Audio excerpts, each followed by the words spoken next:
Good morning, everybody. My name is City Councilor at Large Michael Flaherty, Chair of the Committee on Public Safety and Criminal Justice. Today is Wednesday, September the 6th, 2023, and we are here today to discuss Docket 1043, order for a hearing to discuss increasing emergency services in tandem with population growth, which was referred to the committee on June 7, 2023, and sponsored by my colleague, City Councilor Gabriella Coletta, and City Councilor at Large Aaron Murphy. This hearing is recorded, and the public may watch this meeting via live stream at www.boston.gov/city-council-tv and Xfinity 8 RCN 82 FiOS 964. If members of the public would like to provide public testimony, they can sign up in the sign-up sheet to my left. If members of the public would like to provide remote testimony via Zoom and have not signed up to do so yet, please email Christine, CHRISTINE .O'Donnell, ODONNELL at boston.gov to do so. Members of the public may also provide written testimony, comments to the committee at ccc.ps@boston.gov. That will be made part of the public record and shared with city councilors. I'd like to stress that we need information for people who are providing public testimony via video conference, especially if you are dialing in with a phone number or if you have an unrecognizable username. So please make sure that you state your full name as it appears on Zoom. As stated, this legislation, the purpose of the hearing is to examine how the city will handle the delivery of city services, particularly emergency services, EMS, police, and fire. With the city's population growth, the population of Boston is expected to continue to grow. We need to make sure that emergency services expands in conjunction with that population growth.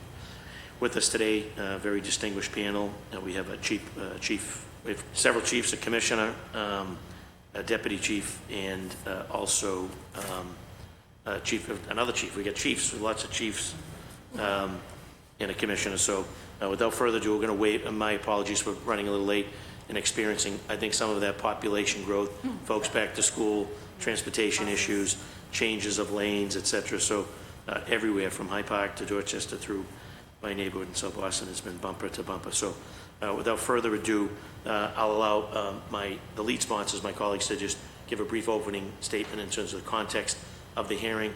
Then we'll get right into a discussion, then turn it over for questions of my colleagues. Chair recognizes City Councilor Gigi Coletta. Thank you so much, Chair, and I'm so excited to have you folks here. Thank you so much for making time. This is such an important conversation. I pulled this together because of an incident that happened in Charlestown on May 19th. We need to have this conversation anyway, but I'm so honored that we have 35-year veteran of the Boston Fire Department, Tommy White, here with us, who was with this woman on the sidewalk in Charlestown and stayed with her. She's okay, but she needed medical assistance. And Boston Fire came within 15 minutes. Boston EMS, it took about an hour to get there. The personnel was incredible when they showed up to help this woman. They are Charlestown specific, but they were pulled to Mass General and then got called somewhere else, and then finally was able to come to Charlestown to give this woman assistance. This is not a reflection on the incredible men and women of the EMS services. This is a symptom of a larger issue that we need to think about holistically, and that's why we're here to have this conversation. As Boston's population grows, we need to grow responsibly and understand how we are absorbing this growth and how we are scaling up in our city services. And today's conversation is focused on public safety, so EMS, fire. We did invite the Boston Police Department, the Boston Public Health, but this is really understanding the projected growth year after year, how we are scaling up our personnel and our capital planning. So I really look forward to this conversation. I'm very grateful to my co-chair, Councilor at Large Aaron Murphy, for being here and helping us with some of the information that we gathered, but really look forward to learning more from you all and having this discussion. Thank you. Thank you, Councilor Coletta. Chair recognizes City Councilor at Large Aaron Murphy. Thank you. Just thank you for being here. I know we want to get right into the conversation. But as we know, city government, we need to be fluid with our plans and population when that changes. It doesn't always change in budget cycles or in ways we can predict. So I definitely hope from this conversation that we can talk about ways that we can use our powers mutually here to make sure that when changes like more EMS or more staffing with our fire and police are necessary, that we can make sure that that happens. So thank you for being here. Thank you, Council Murphy. We've also been joined by the Order of Arrival City Council President Ed Flynn, City Council Sharon Durkin, and City Council Liz Braden. And I know that our Fire Commission has a hard stop. My apologies for being a little behind. So I'm going to start with the Fire Department, both Commissioner Burke and Chief Rodney Marshall, to give us your thoughts with respect to population growth and whether or not your respective departments are growing with our population and response times, service, demands, etc. You have the floor, and it's always good to see you, Commissioner Burke. Thank you very much, Councilor. The fire department is concerned with 3 neighborhoods. I hate to say that 2 of them are in Councilor Collella's district, Charlestown and East Boston. Because they're isolated, they're difficult to get to. We have 2 firehouses in East Boston, 3 in East Boston and 2 in Charlestown. And when they need help, it's hard to get it there. So I have a master plan that they're going to build Charlestown out with a big plant, and I asked it for another firehouse in Charlestown because I'm concerned about getting people there. I'm concerned about technical rescues, that they come from downtown. If they can't get there and somebody's trapped, that we can't get them out of whatever they're entrapped in. So, yeah, and Brighton, I hate to say it, another neighborhood. They're not part of Boston proper, so they're isolated from the fire department anyhow to get response there. So it's crucial that the firehouses that are there are fully staffed, and I'd take a new firehouse any day in any of those 3 neighborhoods. So that's my position on it. I would like to see more staffing. There's a insurance service office that rates city fire departments, and we have the highest rating of a 1. That 1 keeps the insurance premiums down for the homeowners and commercial businesses because we're there when you need us. The other day in that big fire, was at Holiday Street, Chief Marshall was in charge of. We were there in 3 minutes. So we get to these fires, and we need to get there as fast as possible. And we can only do that with staffing and more firehouses. Hopefully the Seaport District Firehouse comes on board as soon as possible, because that's an area that was a parking lot, how many years ago now, and I don't know the population. I'd say 30,000 maybe on a daily basis. So hopefully that's going to go into play soon. So that's our position on it. Okay. And Commissioner, maybe a hearing for another day, but just the concept of, because you guys respond to medicals as well, and having a discussion on maybe at some point where BFD and EMS sort of more aligned, whether that's ambulances stationed at firehouses or in close proximity. I think now there's sort of an affiliation more with EMS and BPPA as opposed to 718 maybe. I don't know if that is something for today's discussion, but with that, in terms of bringing those under sort of maybe the same umbrella, does that help with response times? Does that help with the delivery of services? Does that help? I think it you does. guys get this one, we'll get that one. I think it does, Counselor, yes. Okay. Yeah, we have firehouses in every neighborhood, 33 firehouses. We have a good response. We work together with the EMS. They do a great job. It's a staffing issue. I don't know what their staffing is, but our staffing, we have people beating the door down to become firefighters, so we have plenty of staffing. If you could give us more money, we could keep on going. We could have as many people as we wanted. So And then could you just briefly describe your operations center in terms of 911, your calls being recorded, that goes for a fire call that's at Southampton Street, if I'm not mistaken, right? Or somewhere in there? No, it goes to Fenway. Bragton, it goes to Fenway. Fenway, yeah. And So then- all the calls come into the police turret, which is at Schroeder Plaza, Yep. and then they identify the call type, and then it goes to the appropriate agency. So the civilian call takers would take a call, and it would, let's say it's a fire, they go send it to fire, so it's routed to our dispatcher on the Fenway. It's EMS, they send it to them. With EMS, there's codes that we both go to, so if it's a code that we both go to, it would trigger both of us. And I do have the printout for the incident in Charlestown, so when it comes to EMS, in their defense, they weren't dispatched. It was us that were dispatched first. When we got there in 3 minutes, and we asked for EMS that we had a stroke victim. So the response for us was good. EMS was good. They got there as fast as they could. So, I mean, I have them at 17 minutes, us at 3 minutes, but they weren't notified right away. we were notified. I don't know if the gentleman here, he pulled the firebox, so that's why we went. No.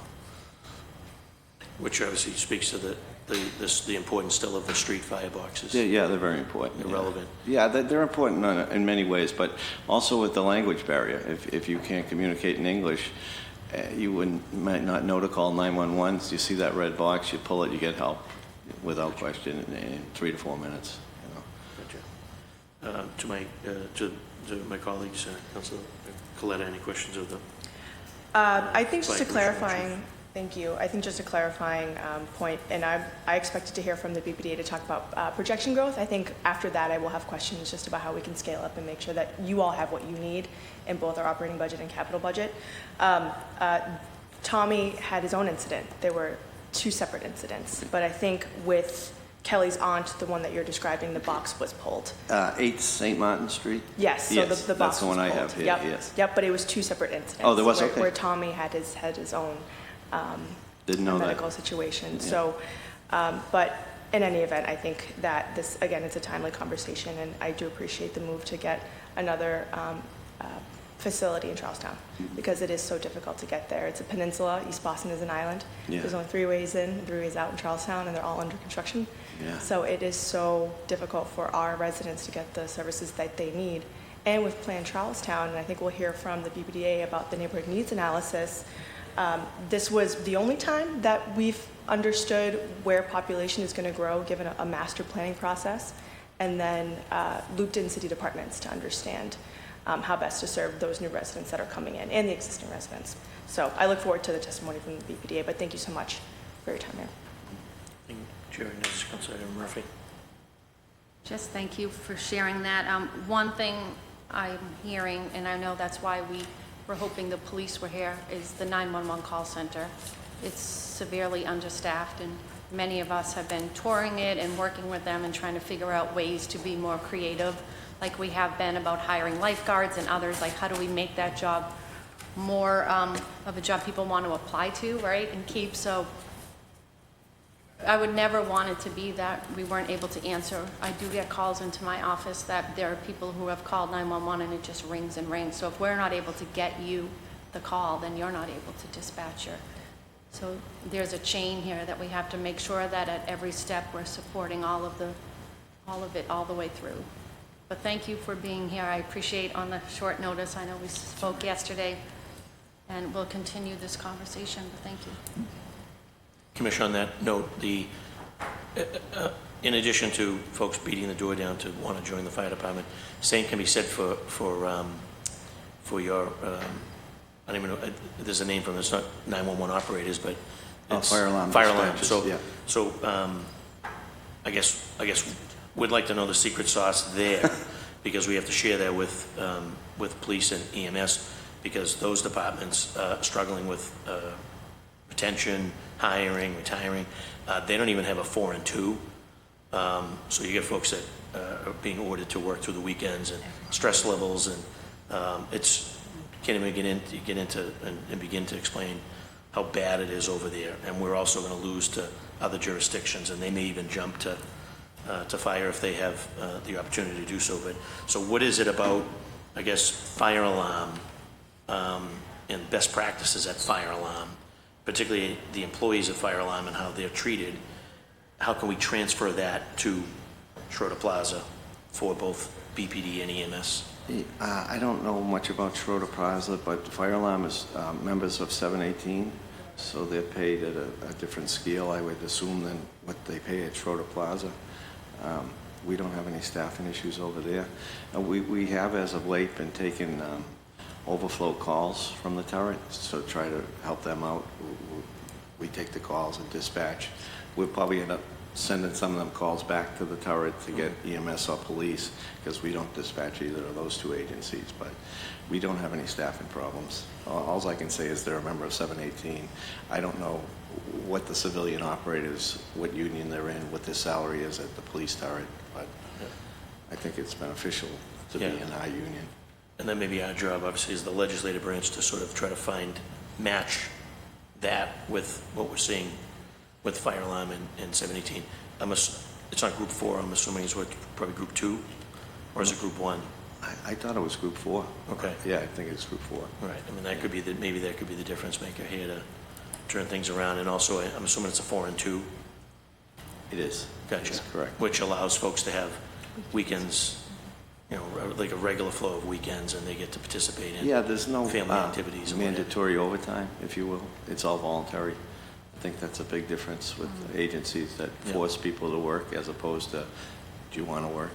You know, so I Right. think that helps morale when that happens that way. So, And if you, and impressive if you haven't listened to sort of a fire command situation and how they're relaying information real time to firefighters, whether it's conditions at the scene. You guys have a system now where you're swapping out firefighters if they've been exposed to, you know, heat and or fire, flame, smoke to a certain time. You're constantly hearing them swap out, and then to listen to the back and forth with the fire alarm and fire command. They do a phenomenal job. they do. It's also when somebody's missing, they have a procedure where they shut down the channels and they leave the channel, the main fire channel, for that person that's missing. They have it down to a science. They're good at it. And nationwide, they're pretty well known for being professional and protecting us, because the fireground's chaotic. It's organized chaos, and they're doing the right thing. They're in a building, and they're trying to manage the chaos and keep everybody informed, the incident commanders, everybody, and it works. It works. It's a good system. Yeah, listening to it, and it's extremely impressive. So whatever's working there, keep that going, because it's excellent. And then if we can maybe share the contract provisions as well as maybe the best practices with 911 operators over at Schroeder for police and EMS, I think that would alleviate some of the issues that we're dealing with, not being able to retain, hiring, 4 and 2, stuff like that. So Chair recognizes the City Council President Ed Flynn. Any questions for the Commissioner or Chief of the Fire Department? Thank you, Council Flaherty and Councilor Coletta and Councilor Murphy for sponsoring this important hearing. Thank you to the panelists for the important work you're doing in the city. Also, just wanted to follow up, Commissioner Burke, the fire alarm operators that provide tremendous services to the residents of the city. As you mentioned, they're also members of Local 718, but I believe they also are on the same pay scale, the same pay level as a Boston firefighter as well. That is correct. And just to follow up with some of your comments, Council Flaherty, I also had the opportunity to visit, along with Councilor Murphy and others, to visit 911 at the Boston Police, and I know the morale there is extremely low. The forced overtime that they have at that location is hurting them and their families, but also hurting the residents of Boston. Councilor Flaherty or Councilor Murphy, did you mention in your opening statement that the Boston Police were invited here today? Yeah. And the reason the Boston Police are not here is what? I didn't get a good reason. Councilor Coletta says that 888 has advised us that they will be SEIU joining us. 888 is going to Zoom someone in from, but not the police. The commissioner and his staff were invited. Okay. I think it would be helpful, in my opinion. 888 certainly should be invited, but I also think it's important to have a member of the Boston Police Department here, whether they're here in this building or Zoomed in. Is that something that we can get? Because the questions that I wanted to ask, such as about 911, would be directed towards the Boston Police. Through the chair, maybe, I see Denise DeSantos here, maybe she can make an inquiry to see whether or not Boston Police can send someone over from either the commissioner or command staff that they ask. Yes, thank you, Council Flaherty. I think it's important. I think my colleagues would want to hear directly from the Boston Police Department. Very good.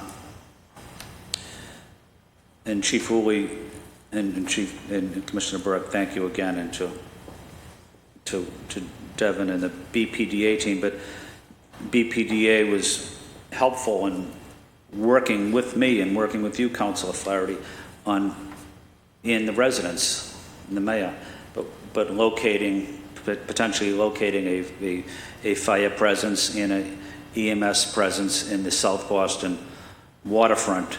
I want to acknowledge the important work that the mayor's office provided, but I want to acknowledge the important work that both these heads of departments provided as well, along with the residents. So Chief Woolley, do you have can you give us a brief update on the EMS presence in the South Boston waterfront?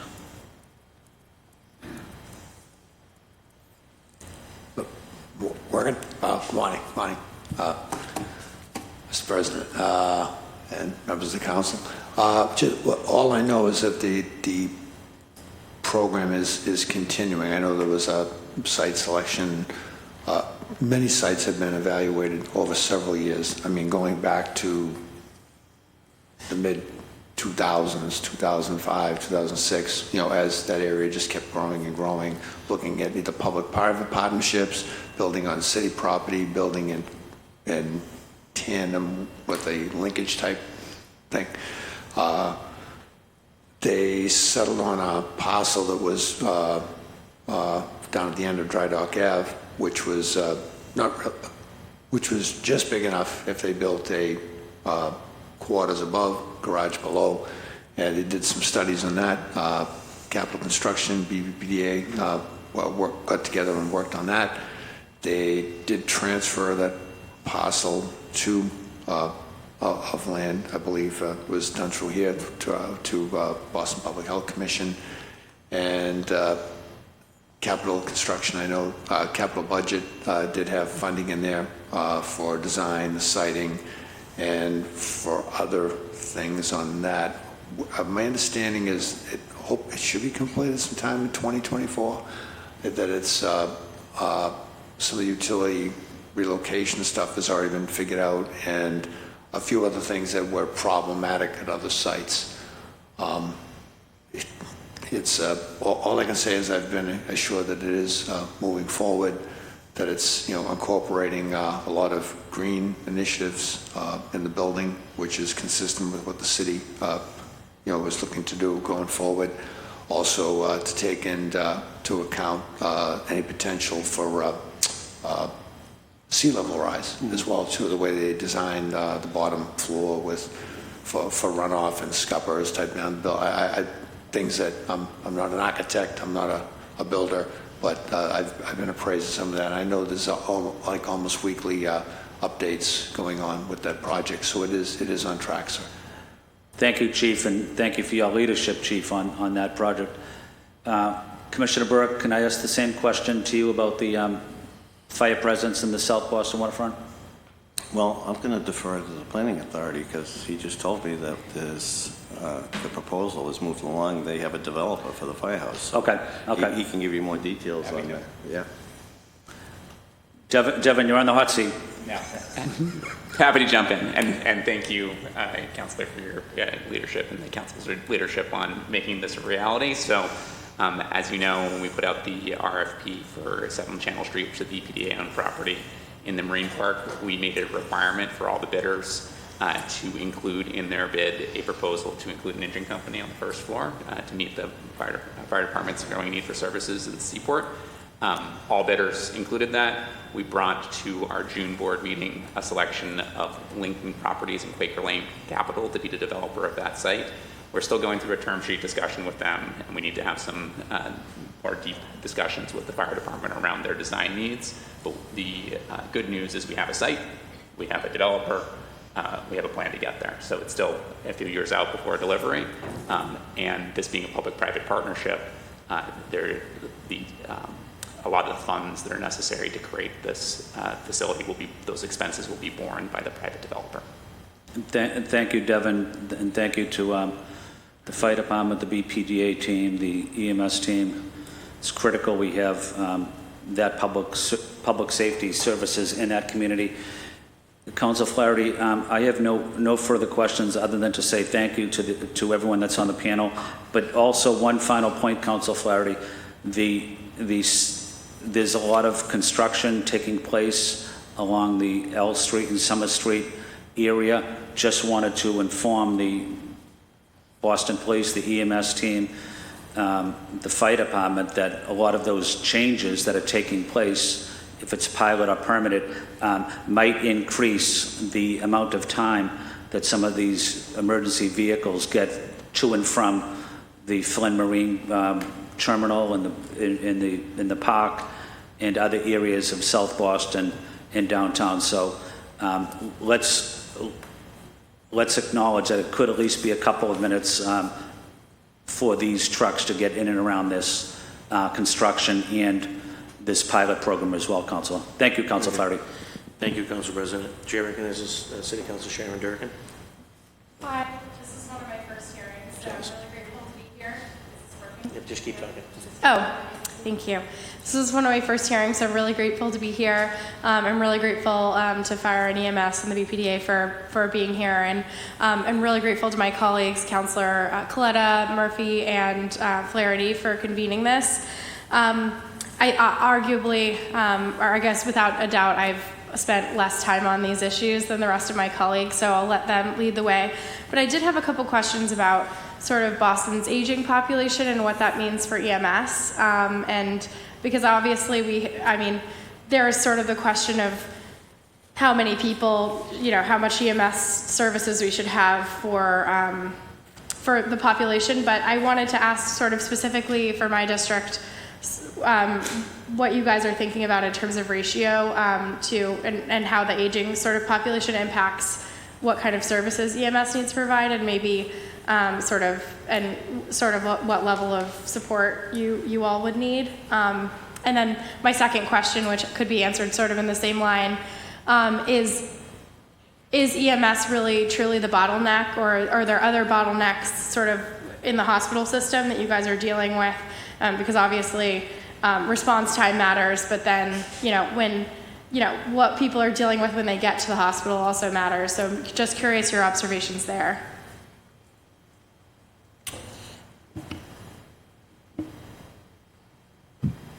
Okay, sorry.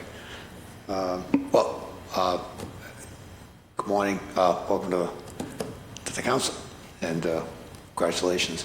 A couple of different things. I'm glad you brought it up. Last year we saw a 6% increase in 2022 in all of our calls for service, which is pretty unprecedented. Over the years, I remember it going up like maybe 1%, 1.5%, 2% a year, which doesn't sound like much, but when you're talking over 100,000, even then, that's a pretty good increase. Now you throw 6% on top of something which is now about 134,000, I believe. 134,000 incidents in 2022. There are increases in calls. There are several things that factor that. One is obviously unit availability, and to increase the size, grow the department, which is something that we've been that we did several times over the last couple of decades, but we've been trying to do it for the last couple of years, and we're still working diligently at that. When I can, later, if time allows, get into some of the recruiting and development things that we have going on right now. But to your question, as far as other things that matter, yes, certainly the healthcare system itself is a little bit strained. The hospital system is a little bit strained. It's years ago, hospitals had a habit of going on diversion when their emergency rooms get busy.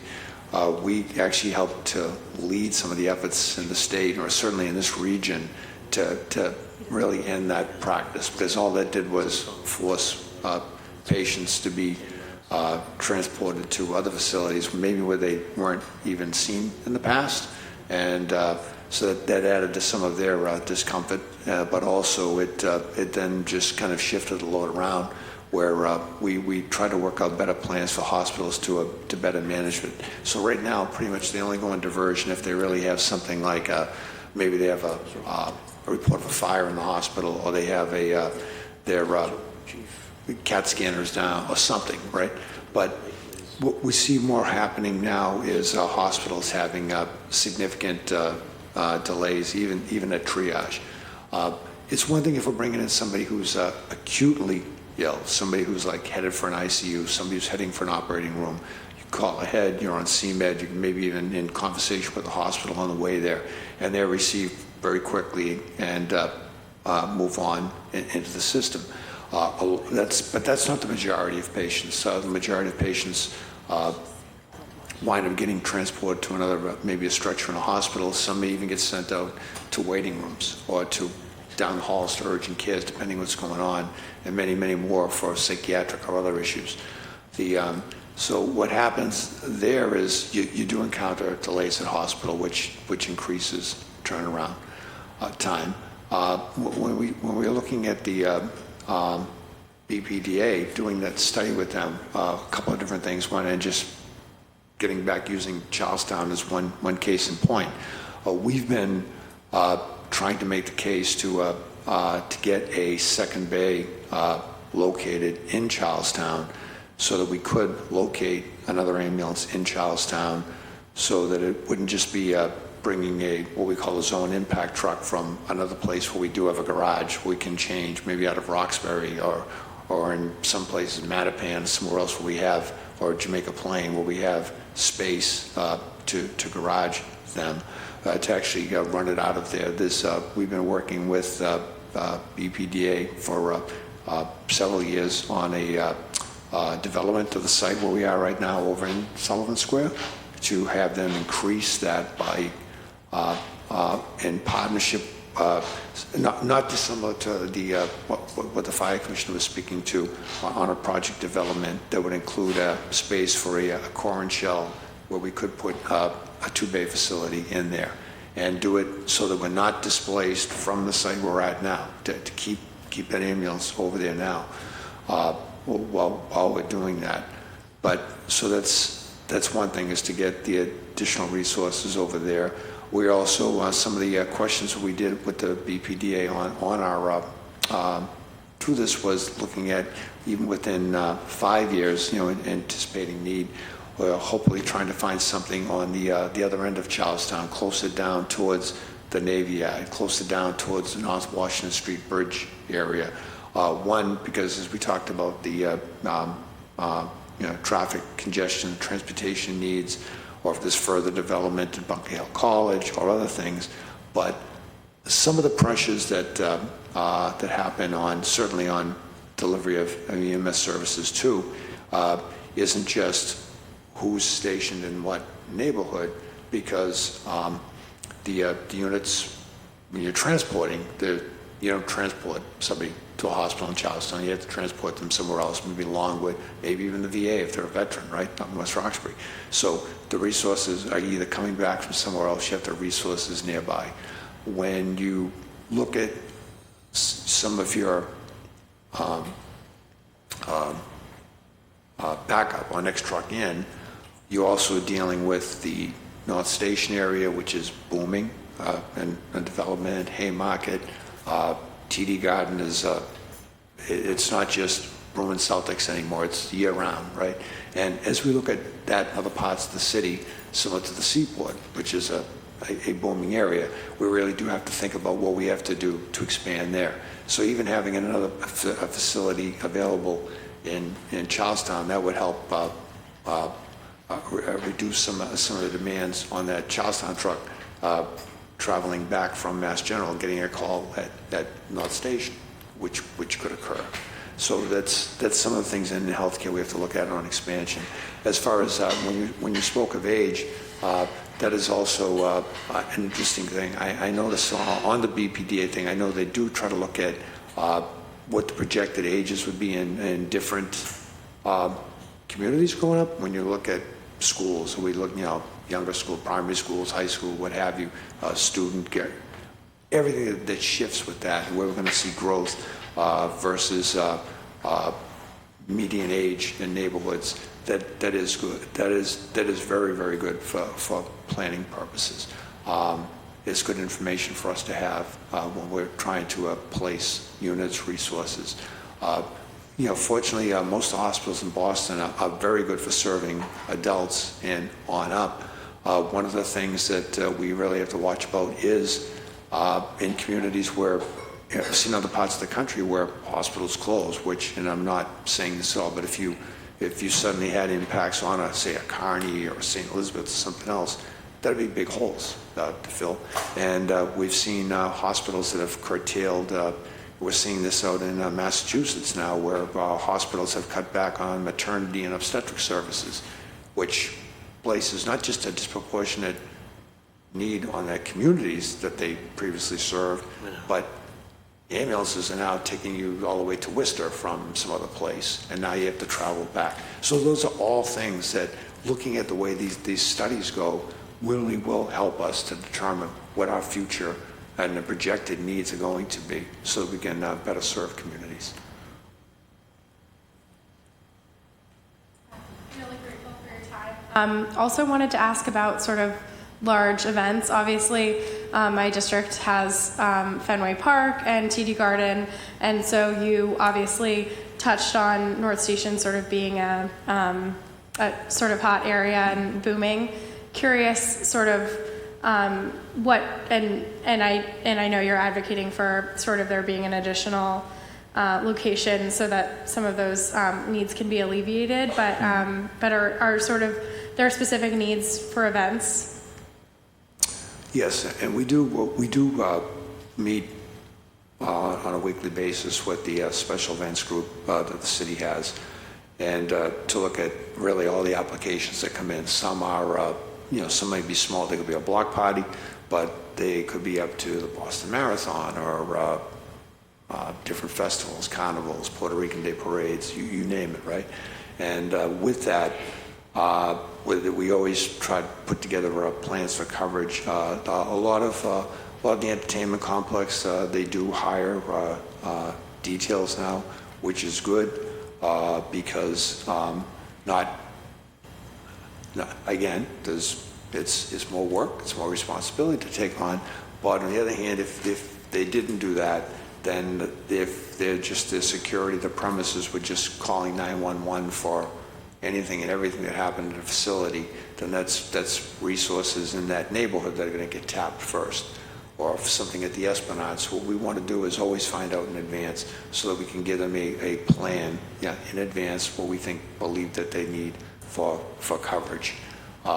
Anything from, again, a road race up to some of the signature events that Boston hosts every year. So that is something that I know police, fire, EMS, public works, public transportation, BTD, everybody always evaluates those plans, does walkthroughs on them. We look at what we did in the past, and then we necessarily retool it for the next year if we found that it wasn't sufficient. Got it. Thank you so much. Thank you, Councilor Jerkin. Chair recognizes Councilor Braden. I know we have the Commissioner just for a few more minutes, so if you have any questions of the Fire Department, Councilor Braden. Fire Department, I've got questions for all of you. Thank you very much for being here. I talked to Commissioner Burke and Chief Hooley frequently about our situation in Alston Brighton. District 9 has a population of 80,000 right now. We undercounted in the census, so we're actually 80,000 people. And I don't think I'm exaggerating to say that we're probably going to hit 100,000 in the next 5 years. So just because this is the conversation about growing population,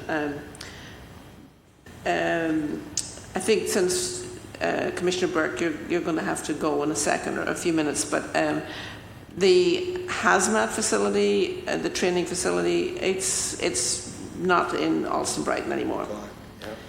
Thank you to Harvard University. Yes, they threw us out. Yeah. We've been working to try and get you an alternative, to think about getting an alternative location, but we haven't landed you anywhere yet. No, we're looking, we're hoping maybe BPA can help us, Westinghouse Plaza in Hyde Park, so it wouldn't be in Brighton. That's up for lease, I believe, and the city's looking at that as an option. Yeah. We've had a hard time looking.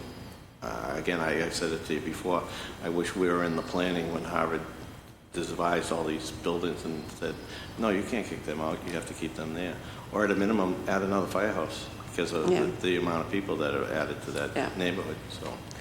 I think, and we've already had a conversation, I think the displacement of the hazmat facility, you know, we have so many labs in the city, and this whole space, like I think Harvard is 160 acres, is going to be developed, a lot of labs, there's a lot of labs already in the pipeline, and facilities that need hazmat support.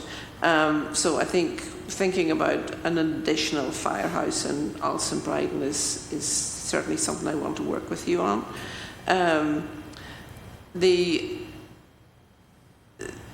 In terms of just, you know, you're thinking about the three stations we have Chestnut Hill, Oak Square, and Union Square. For a population the size of ours, I know, and the other issue is the traffic. Like if you need support, if you have a big fire, it takes you a long time to get support from another. So what exactly are the biggest challenges? Do you have enough spaces, and how can we help? I would like to put a technical specialty company in Brighton, because we had an incident, I want to say 6 months ago, where a girl was run over by a car and she was pinned underneath the vehicle, and the tech rescue companies had to come from downtown. But fortunately, the fire companies in Brighton, they were on their game that day, and they worked before the tech rescue companies ever arrived, and they got her out from underneath the car and saved her. But tech rescue is a very important thing in isolated neighborhoods like East Boston, Charlestown, and Brighton. Yeah. And we really need to step up on that. Yeah, I think like East Boston, we're physically, we don't have water, don't have the harbour between us, but it's not an easy place to get to. It's not with the Mass Pike jammed up in the afternoon. Depending on the time of day, it's worse. Yeah. Yeah, it's very difficult. And just out of curiosity, like how long would it take? Where's the nearest tech rescue unit, and how long would it take getting out to Oak Square or somewhere? Downtown, that in Engine 10's quarters on Purchase Street, right on the expressway there. So that's the nearest one. Mm-hmm. So their route would be to jump on the Mass Pike and then probably stop in traffic if they try to get through as best they can. But so what are you talking about? 20 minutes on a good day? On the time of day, I think at least, yeah. Yeah. So I would start another tech rescue company from the other side of the city, which is equally distant from Brighton. So it's interesting because I think it's a timely conversation. We're undergoing a needs assessment for our neighbourhood, for the whole district, District 9. And I think, you know, I'm really trying to elevate these concerns. So I see Devin's nodding his head. Are you taking notes? Yeah, we will keep on this. Thank you. No, I applaud your efforts for Brighton. You're doing the right thing out there. And as Councillor Coletta, too, you have some tough challenges when it comes to public safety in your communities, you know. So we can only keep trying. Thank you. And so I'm going to turn my attention to Chief Hooley. I know we've had many conversations. We've worked very hard with... just my apologies, Councillor Brandon. Commissioner and Chief Marshal, you guys are excused. Thank you. Thank you. For your time and attention and respect to show the council. To be continued. Thank you so much. Thank you, Councillor Brady. So Chief Hooley, how many ambulance bays do we have in Alston Brighton right now? Currently two. Two. And do we have an advanced life support team? They're stationed at on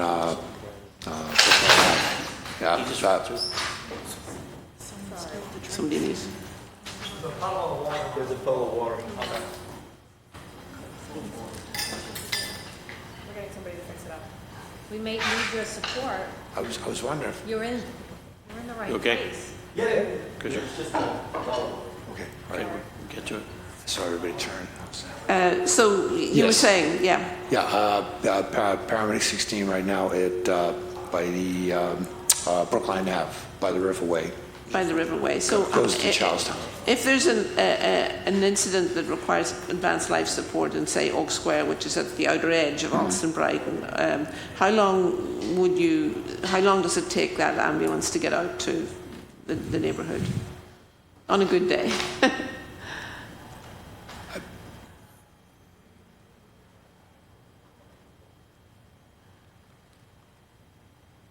I would, from BI. From Beth Israel out from to- Brookline Ave Garage, I would imagine 6-7 minutes anyway.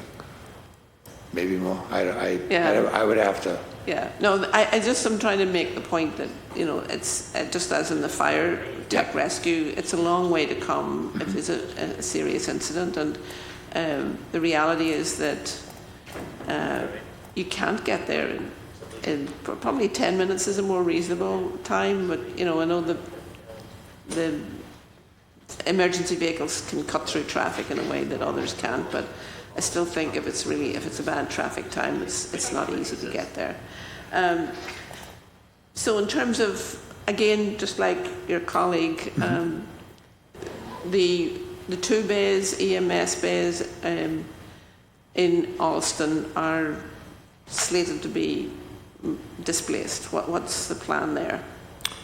The current facility that we're at is also, it's a Harvard-owned property, but it's part of their redevelopment, and they have been, we lease it, so we pay a monthly fee there, and we have for many years. And actually, it's a good size facility. Sometimes we run a 3rd truck. We run training trucks out of there as well. We've also, we store some disaster equipment out there, you know, in case we had to set up something out in Brighton or in that end of the city as well. They've been a good host to this point.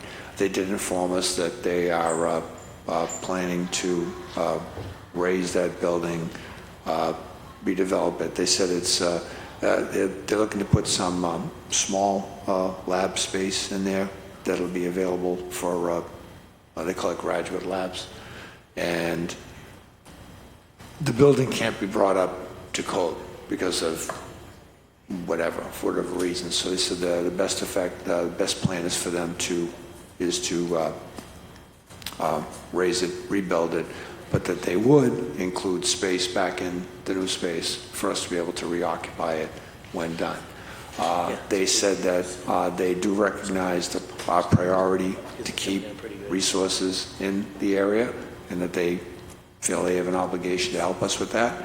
And what they've done is they have a small parcel, which is an old, I don't know if it's a body shop or a gas station or something else that they own adjacent to there on Speedway Street, that they will do some remodeling on to basically make that a swing space for us to move into during the construction. That they want to do is to make it available for us.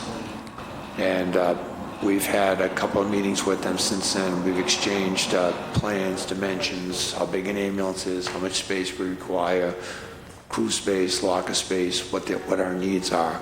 And they're working on a presentation for that. Yeah. And will that swing space be adequate to house you for the interim time?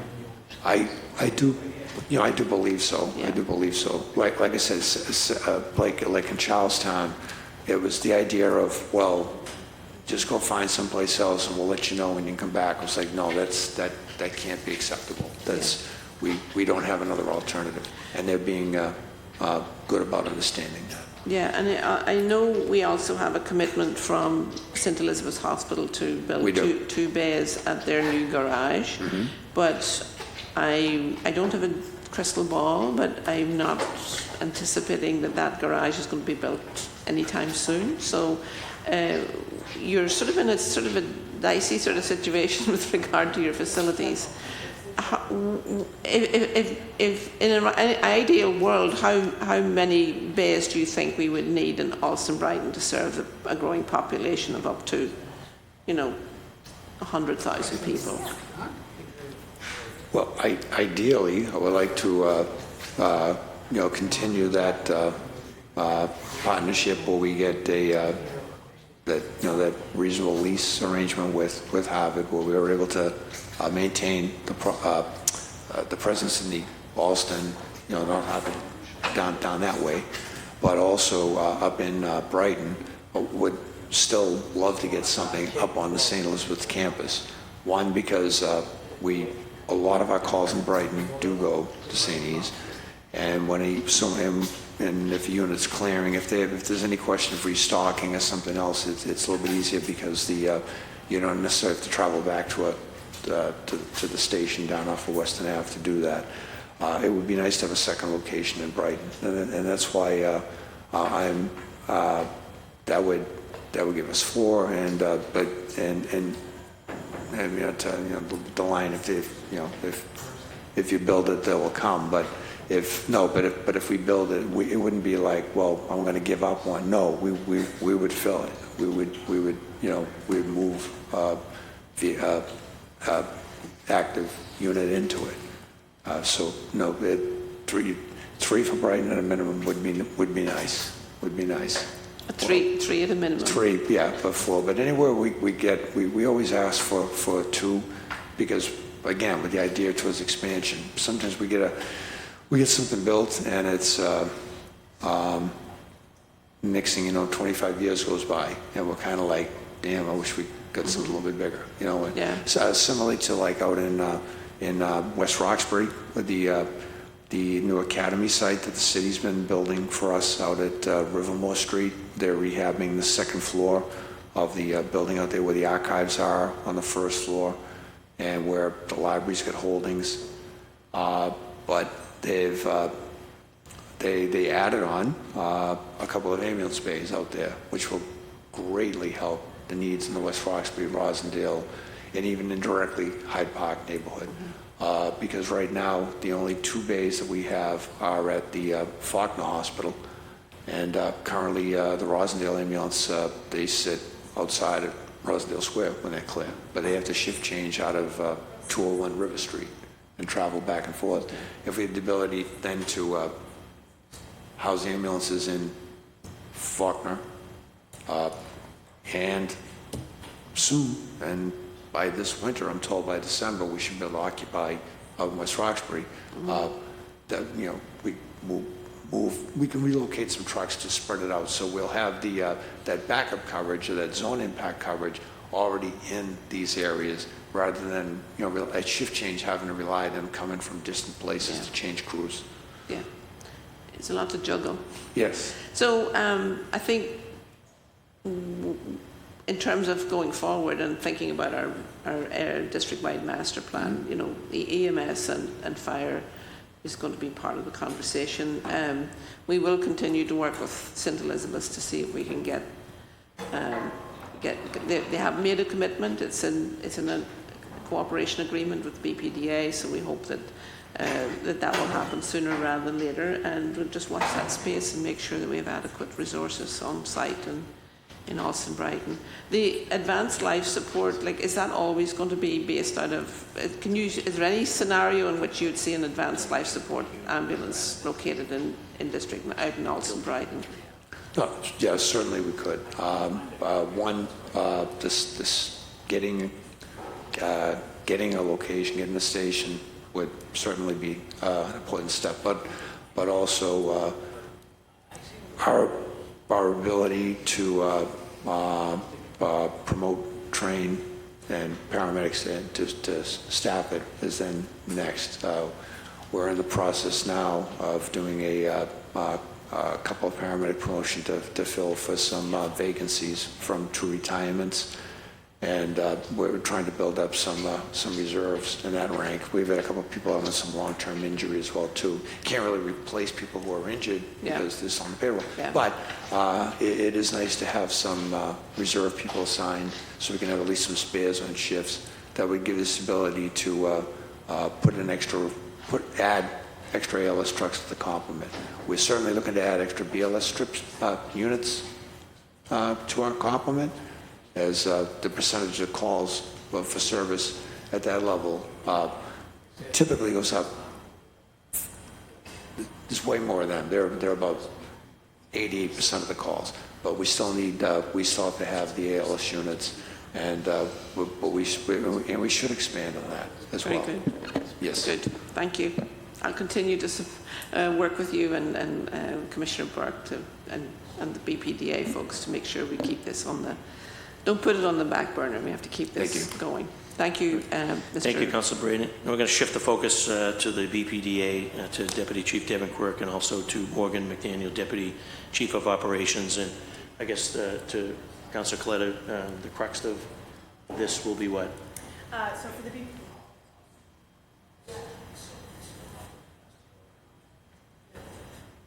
Thank you all so much for being here. I just want to give a shout out to Council President Ed Flynn, steward of the council, steward of City Hall, steward of our hearts, for cleaning up a puddle that's in the City Council right now. Thank you so much. For everybody listening at home, that was the commotion that was going on. So kudos to Council President Flynn for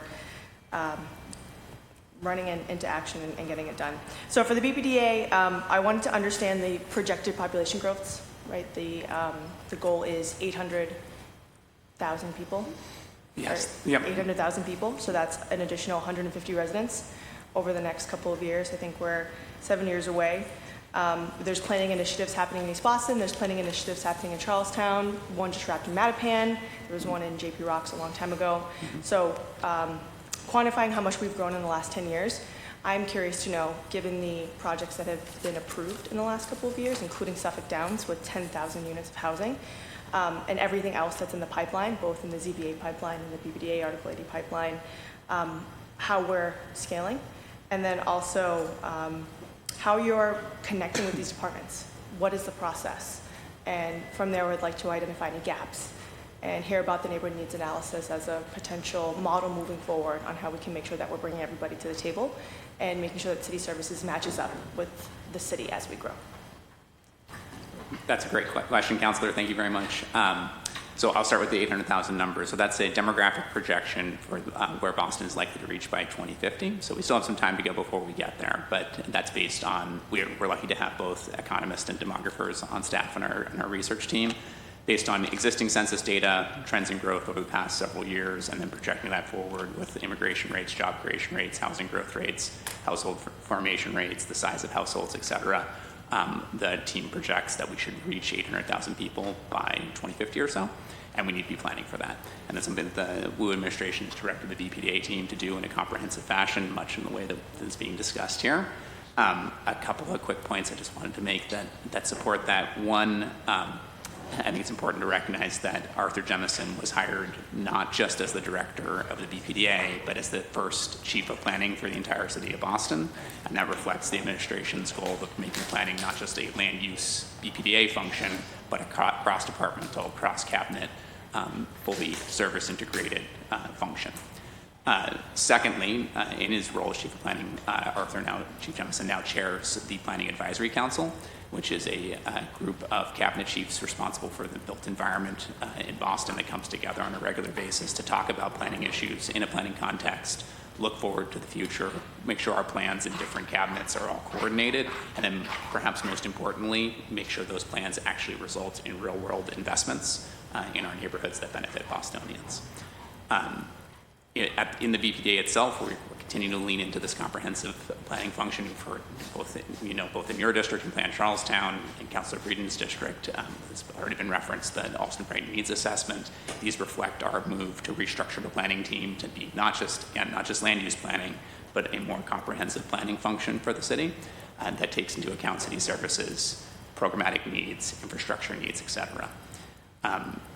We still also do the development review function for the city of Boston, and it's important that our programmatic needs and infrastructure and public safety needs are brought into that. We've talked a little bit today already about public-private partnerships through institutional master planning, like the St. Elizabeth example, or in the Marine Park examples, where we're using our tools as a regulator of private development to create public-private partnerships to expand emergency services.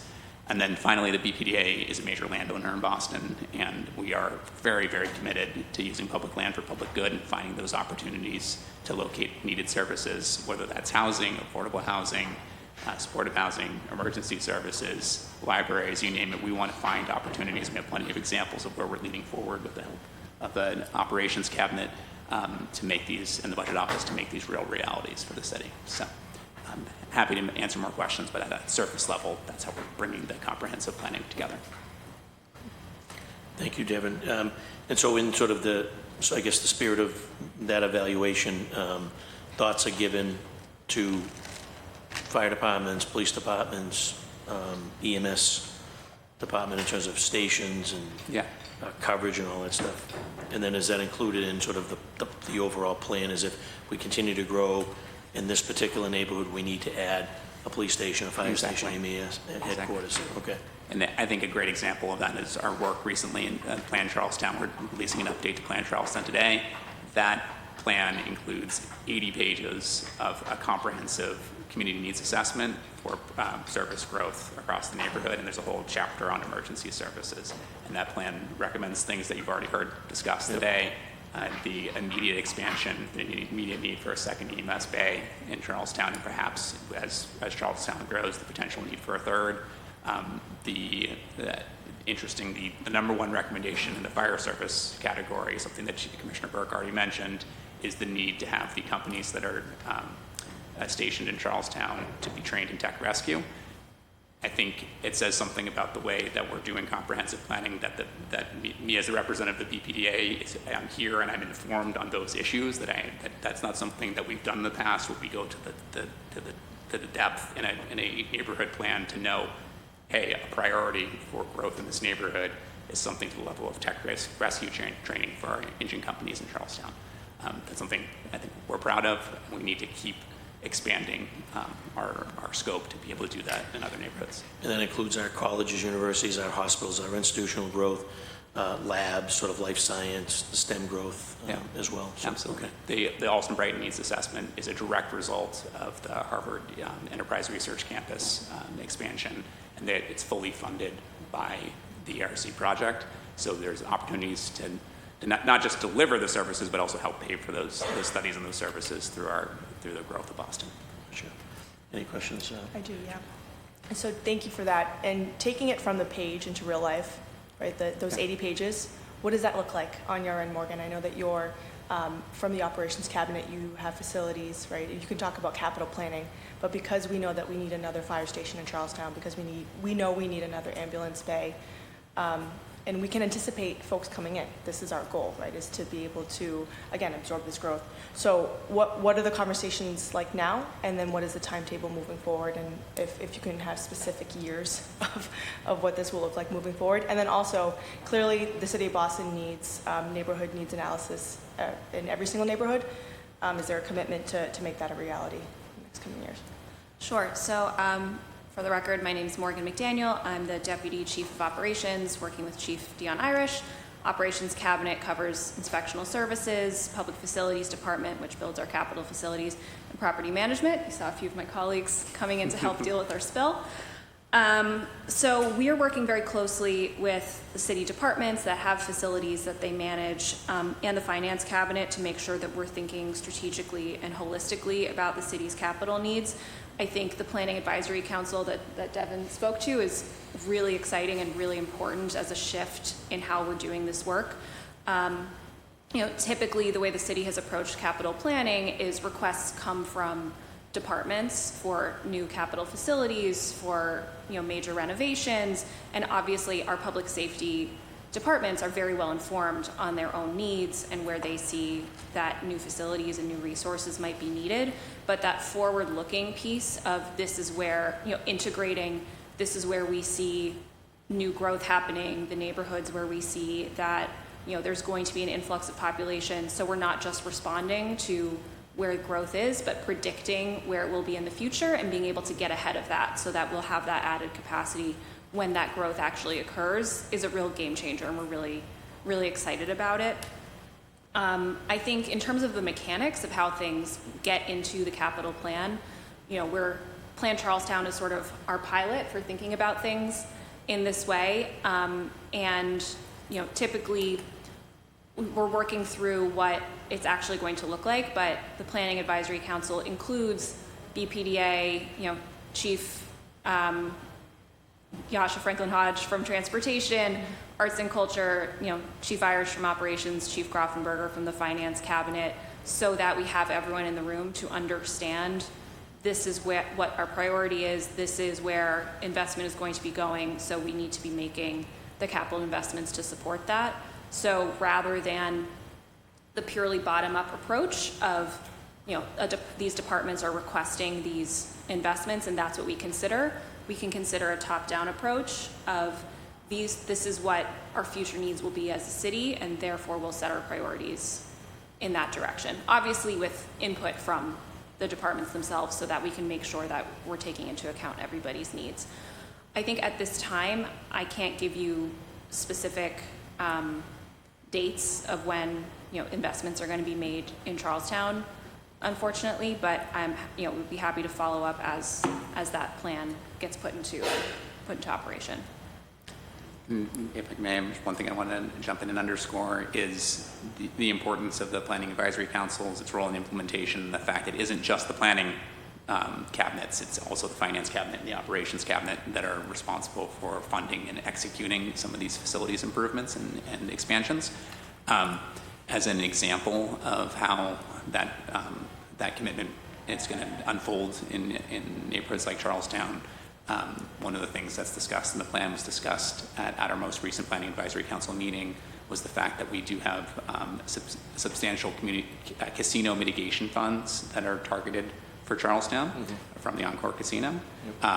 Going forward, those funds are going to be programmed against priorities that are identified in the needs assessment in the Charlestown plan. So that's just one example of how we're bringing different sources together for the uses that are identified in planning to actually make sure that those real-world investments are happening in a way that it's not just a plan sitting on a shelf, but you've come to years of community meetings, we've done the community needs assessment, and now community members can see real, tangible physical improvements happening in their neighborhood. With oversight of the community board. Yes. Right, yeah. Yes. The Charlestown Community Impact has a board of community members, so just want to clarify that. That's absolutely right. Thank you. And I mean, when it comes to the timetables and timeline, it's always good to aspire to something. Just so you know, if you're ahead or behind, there is turnover. There's institutional knowledge that leaves with some brilliant minds that work for the city. I'm seeing that already with Suffolk Downs, things that were promised that are falling by the wayside. If it's not in writing, it's not anywhere, really. So I would love to see specific goals for 2024, 2025, and beyond. So thank you. Chair recognizes Councilor Erin Murphy. Thank you. I know we talked about East Boston and Charlestown, and Alston, Brighton are definitely hotspots, but it's a citywide problem, and there's this perfect storm of short staff, stretch system, and traffic, right? Traffic's back, as Councilor Flaherty can attest to. And we know that those most impacted usually are most vulnerable communities. So a few things also about the stretched system and the short staff. I know to date we are above last year's number with 310 mandatory overtimes. And I'm going to assume that the EMT overtime system is the same thing we hear from our municipal police. If they know it's a possibility that they'll be forced, they may have to call out that shift if it's a doctor's appointment or something they just can't miss, if they know they may get stuck at work. So we definitely have to address the increase of mandatory overtime. I think not just morale, but it's not safe for people working 12, 16, 18-hour shifts when they're in a job where it's life or death. Also, we know, and it brought to light in the news the end of August, Paramedic 3 at the Kearney, which covers South Dorchester, Mattapan, and Roxbury, and then Paramedic 16, which is out of Beth Israel, I believe, which covers the Brighton, Kenmore, Fenway, surrounding areas were shut down because of staffing. So is there, and since there's like this overlapping in districts, it's hard to predict when you don't have an abundance of staffing. I know we already touched on that, and Councilor Braden asked you a lot of questions around this already, but are there plans for an operational and a deployment review in your system that I think would give us some good information? And how can we help also to make sure that we're supporting you on the council side? I always want to make sure when we call you into these hearings and we ask you these questions that we're not expecting you to leave here without any tools or ability to like make some changes. So, and also one other thing, healthcare facilities, how much do they overutilize our 911 services? Do you have any information about that? Or any private carriers? Are there times you have to step in and support private carriers if they're understaffed? That was a lot, but I figured I'd get it all in. Okay. Okay, thank you. Let me see. On some of the instances, yeah, we have had units go out of service. We have minimum staffing levels.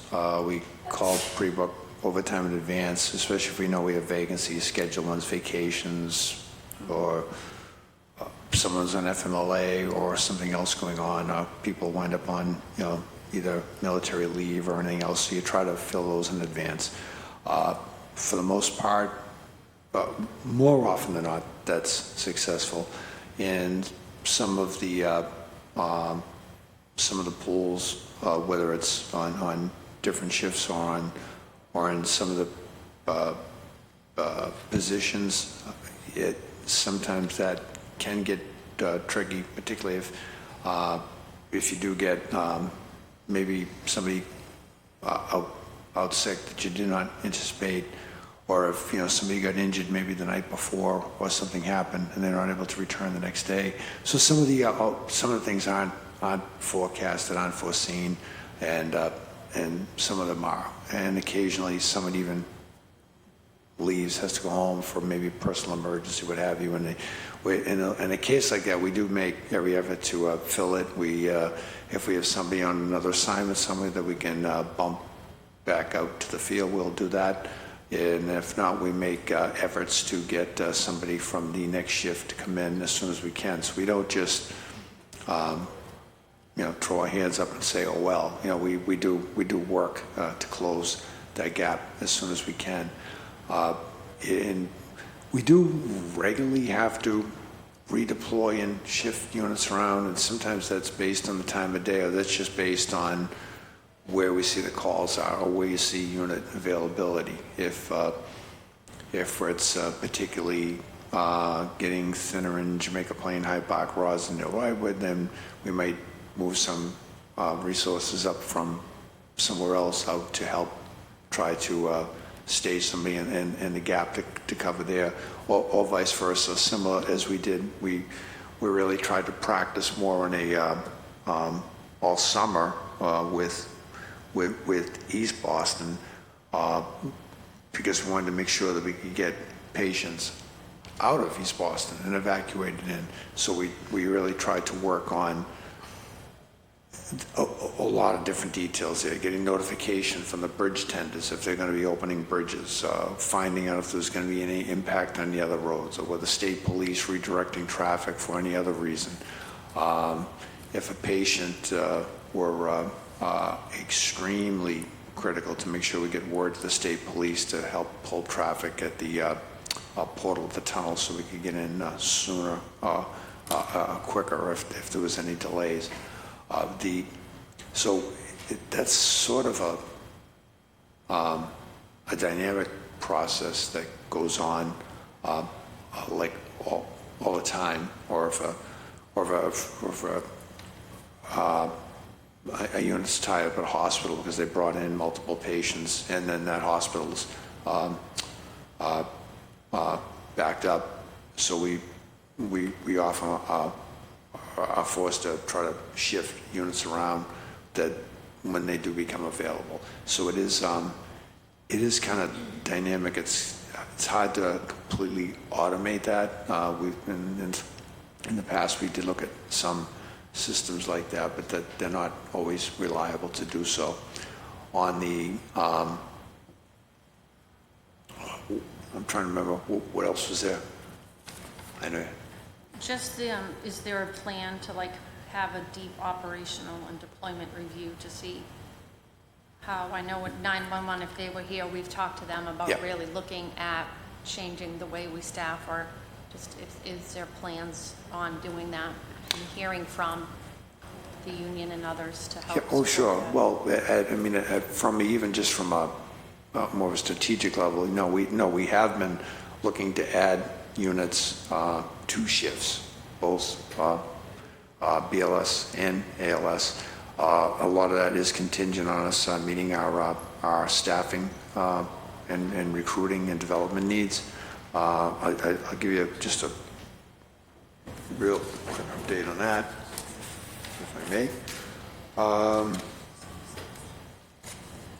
So again, our top priority is to support and grow the EMS workforce, because as the call volume goes up, even though we're trying to get, and I'll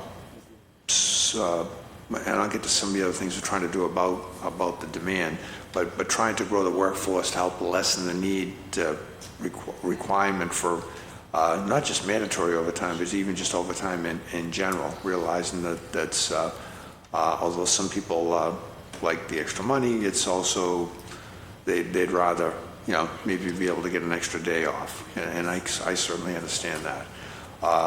At Boston EMS, the top priority is to support the growth of our workforce and to overcome some of these post-pandemic staffings. We do have a number of initiatives underway to bolster recruitment and hiring. You know, traditionally, in order to work as an EMT, you must first be complete an accredited EMT training course, obtain state certification, which is a prerequisite for hiring here in our system. We offer, and have for many years, we offer a community EMT training course twice a year. We offer it at our location. This has been a very good feeder into the hiring process for our program, and for many years it did serve us, although it's hasn't been that alone has not been enough to meet our needs over the last couple of years. Through a partnership with the Mayor's Office of Workforce Development, we've established other career pathways for residents to become state certified EMTs. We've secured over $1 million in grant funding to sponsor EMT course scholarship opportunities. So for our EMT class, and for the ones that we have, we give a preference for people who are Boston residents to take our class. We offer scholarships to actually help to defray or even to cover the costs for people from Boston who want to train to become an EMT. Again, there's no real hooks on that. Hopefully we're going to attract them and they're going to stay and come and work with us and consider careers with us. But at the very least, they'll get EMT training, which makes them marketable, even if it's for a private company, which helps with the ranks of EMTs in the area. Even beyond that, we've expanded that to a partnership with Cambridge College is running their own EMT program, and we're sponsoring 8 Boston residents to go take an EMT class there, and we're going to pay their way for that. We're going to offer them also to do their observation of the time with us, with the idea of trying to attract them and be very aggressive in our recruiting and enabling. Have you worked with the Kennedy High School that has a medical field, like a medical? Yes, the EMK. Yep, yes, EM they have a program called EMS Ready that there was a first one that we started with.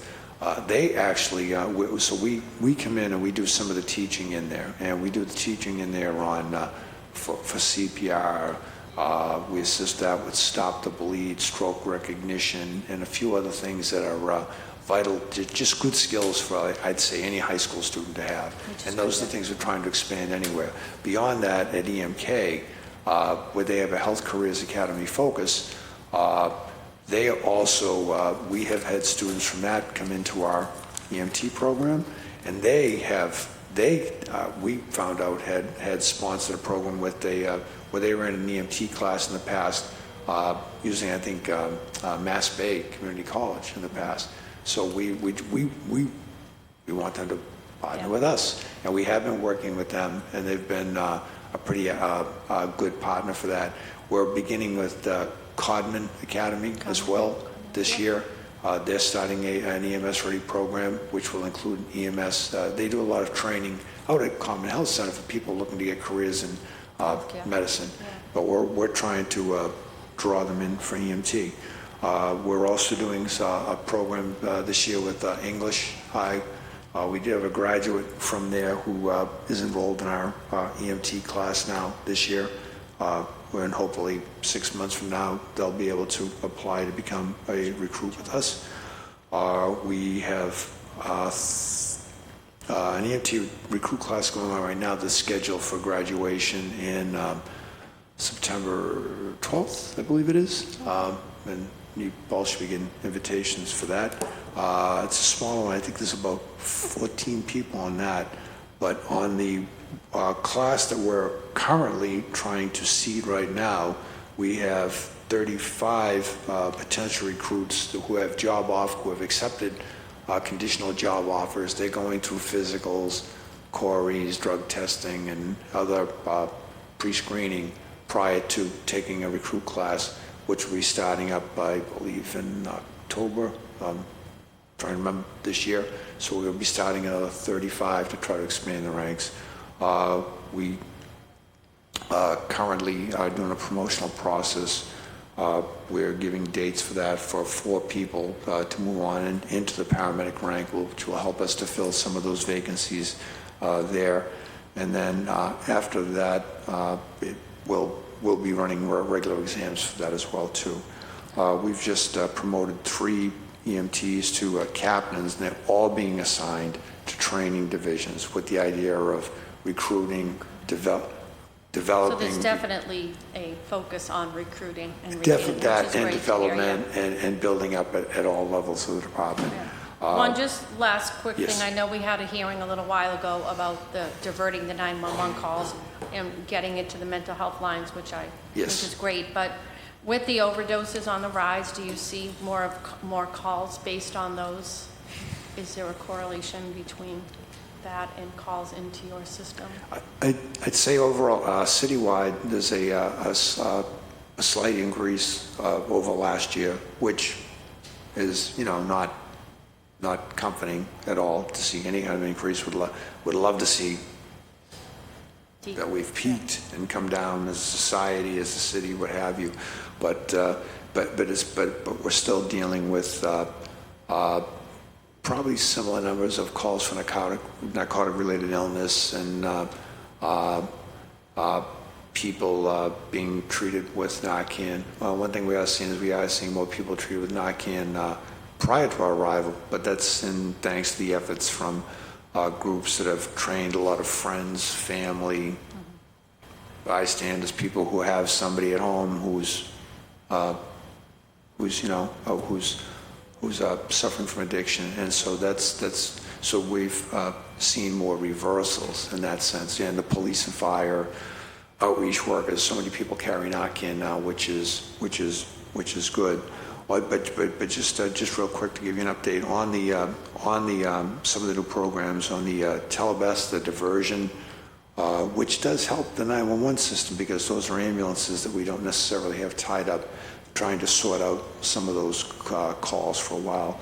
As of August 31st, 133 911 calls met the criteria, and they were, and by the criteria also, the caller was offered, we could send you an ambulance, or would you like to speak directly with the best clinician?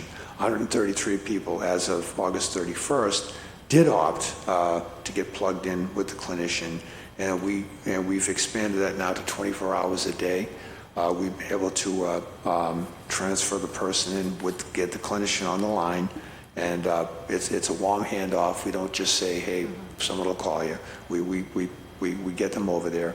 And in almost all those cases, those patients have been serviced there either by the clinician setting them on line, or they set up appointments to come see them at home, or for them to come see them in a center. So again, that's not somebody who's in a terrible crisis. We're still going out for those. But those 133 less calls that we had to dispatch an ambulance to. And because sometimes those calls, it takes a while, and then somebody finds out, well, they really didn't want to go, or if the option is to go to an emergency room and sit there for several hours for a low acuity thing, they walk out, right?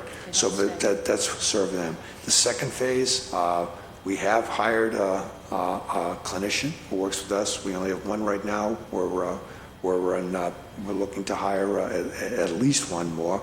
Who works with us in a designated unit, and to this point they started on July 24th, and to this point they've been able to respond to and care for 97 patients, and of which 58 of those they were able to handle and take care of and avoid having to send an ambulance out for them.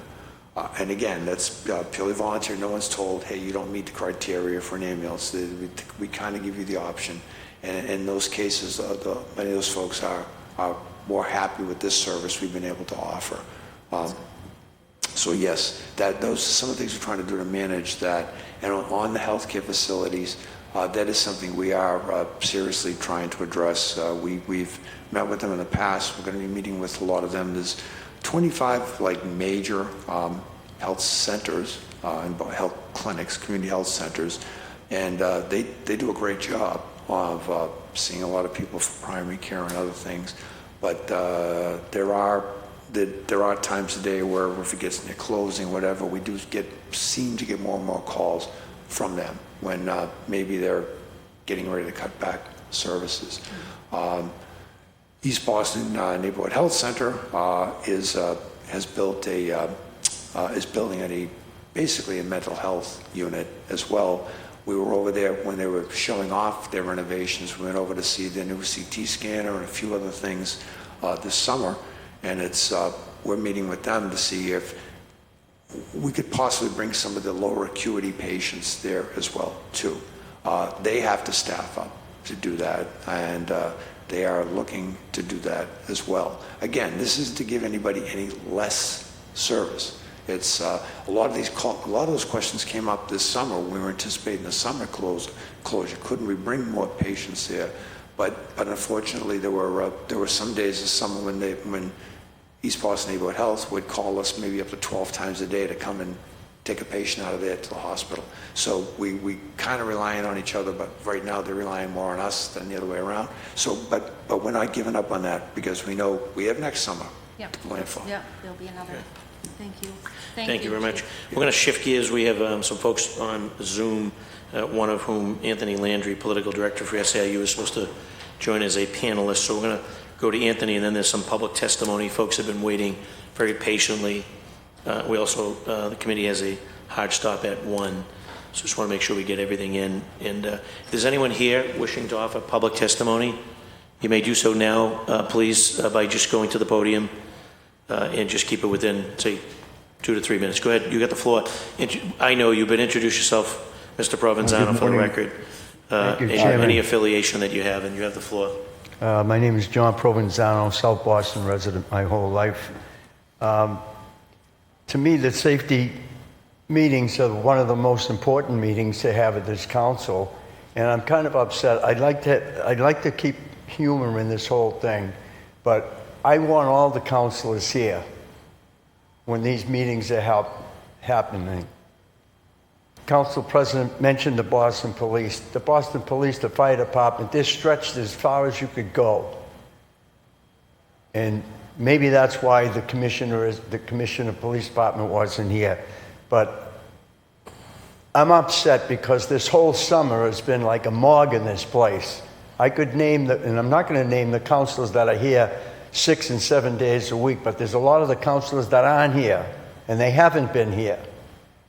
And if their aides are listening, please let them know John Provenzano is upset with them. And I'll talk with them any day. I'm not an elected official, so I can say things that some of you politicians wouldn't say because you like to keep everything smooth.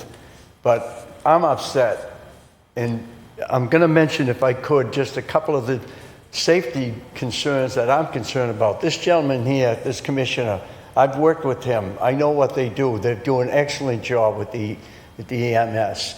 The Capitol, I don't know that much about it, but I have a question for you as far as my community is concerned coming into South Boston, if you wouldn't mind. Is it okay, Mike? Columbia Circle is a disaster.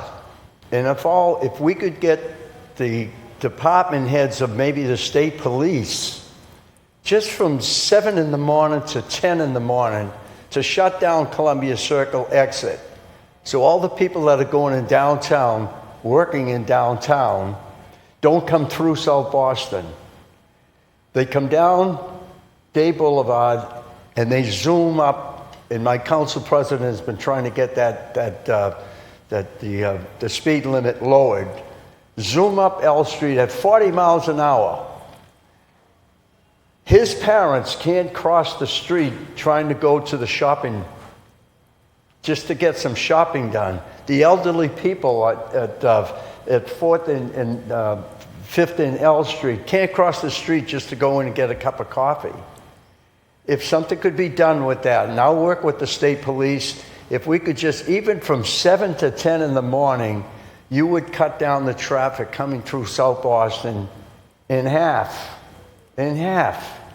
And we wouldn't have to be able to talking about the people. Since I was a kid, my schoolmates got killed on that same street, crossing the street to go to the Tuckerman. We're going back a long time. And my counselors back then, years ago, said it was a throughway. We can't put speed bumps. We can't put more lights. We can't put more police down there. We're cut short. But there's electronic devices that can be done. And the answer I've gotten from some of my counselors is the legal department of, I forget the name of would be against doing that. I'm sorry, I can't think of the... Corporation Counsel. No, the 4 letters of the protecting us, our freedom. ACLU. ACLU, thank you so much. I'm a little nervous because I normally don't do this, and I like to keep it light. But we could have a pilot program that we could test for 30 days. We could have a pilot. I don't care what the ACLU says. For 30 days, they can't do anything. Take us to court to put electronic devices on L Street that we could slow those cars down with a governor. Electronic device that goes to their brain of the car and slow that car down to 20 miles an hour from Day Boulevard beyond the Edison plant, and then they can open up again. So there's 2 ideas I wish you would just keep in mind and just bring it to the next step. Even if there's a hearing on it and we get shot down or whatever, let's try it so that we don't have to go to any more funerals of people. I understand, Mike. Very good. Thank you, Mr. Provenzano. On a lighter note, I'll pay to have a picture of my council president that was an ex-Navy guy swabbing the floor. I have it. I'll text it to you. If he I'll says say it's it. okay. I tried to do it, but he wouldn't let I me. sent it to his mom. You don't miss much, John. You don't miss much. Thank you. We can work out it. Yeah. Thank you, John. Thank you so much. I'm We're gonna sorry shift it to the- took too much No worry, time. Mr. But Provenzano. Anytime. You're always welcome. Anthony Landry, I can see you up on the screen. If you can hear me clearly, you have the floor. Introduce yourself for the record and share us your thoughts. Well, thank you, Chairman Flaherty. Thank you, Councilor Coletta, Murphy, Councilor Breeden, and welcome to Councilor Durkin. Thank you all for your time today, and thank you to Gigi for reaching out to me yesterday to offer some information here. First of all, my name is Anthony Landry. I'm Political Director of SEIU 888, which represents nearly 2,000 workers in the city of Boston. In particular, one place that's very close to my heart, because I worked there for nearly 2 decades, is the Boston Police Operations 911 Division. I came over to be political director last year after working 19 of my 21 years at the Boston Police Department as a civilian first responder.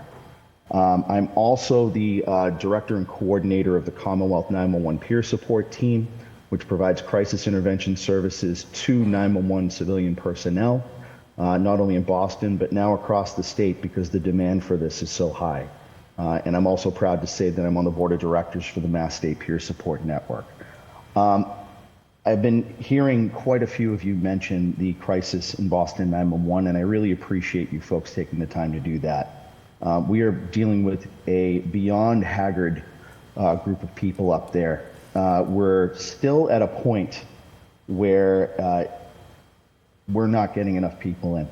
Just that's the bottom line. So last year, we had an opportunity to come to a class and compensation agreement with the city of Boston in August of 2022, where we were able to come to to help stop the hemorrhaging in the division, an agreement. We were able to get job reclassifications, things that hadn't been changed since the 90s, brought up to 2023 language and standing, including many pay scale raises for the people there to incentivize it to keep them in the chairs. But I think that a key component going forward here is utilizing the mission critical audit, which I believe many of you are familiar with, and I supplied today via email so you could take a look at it again.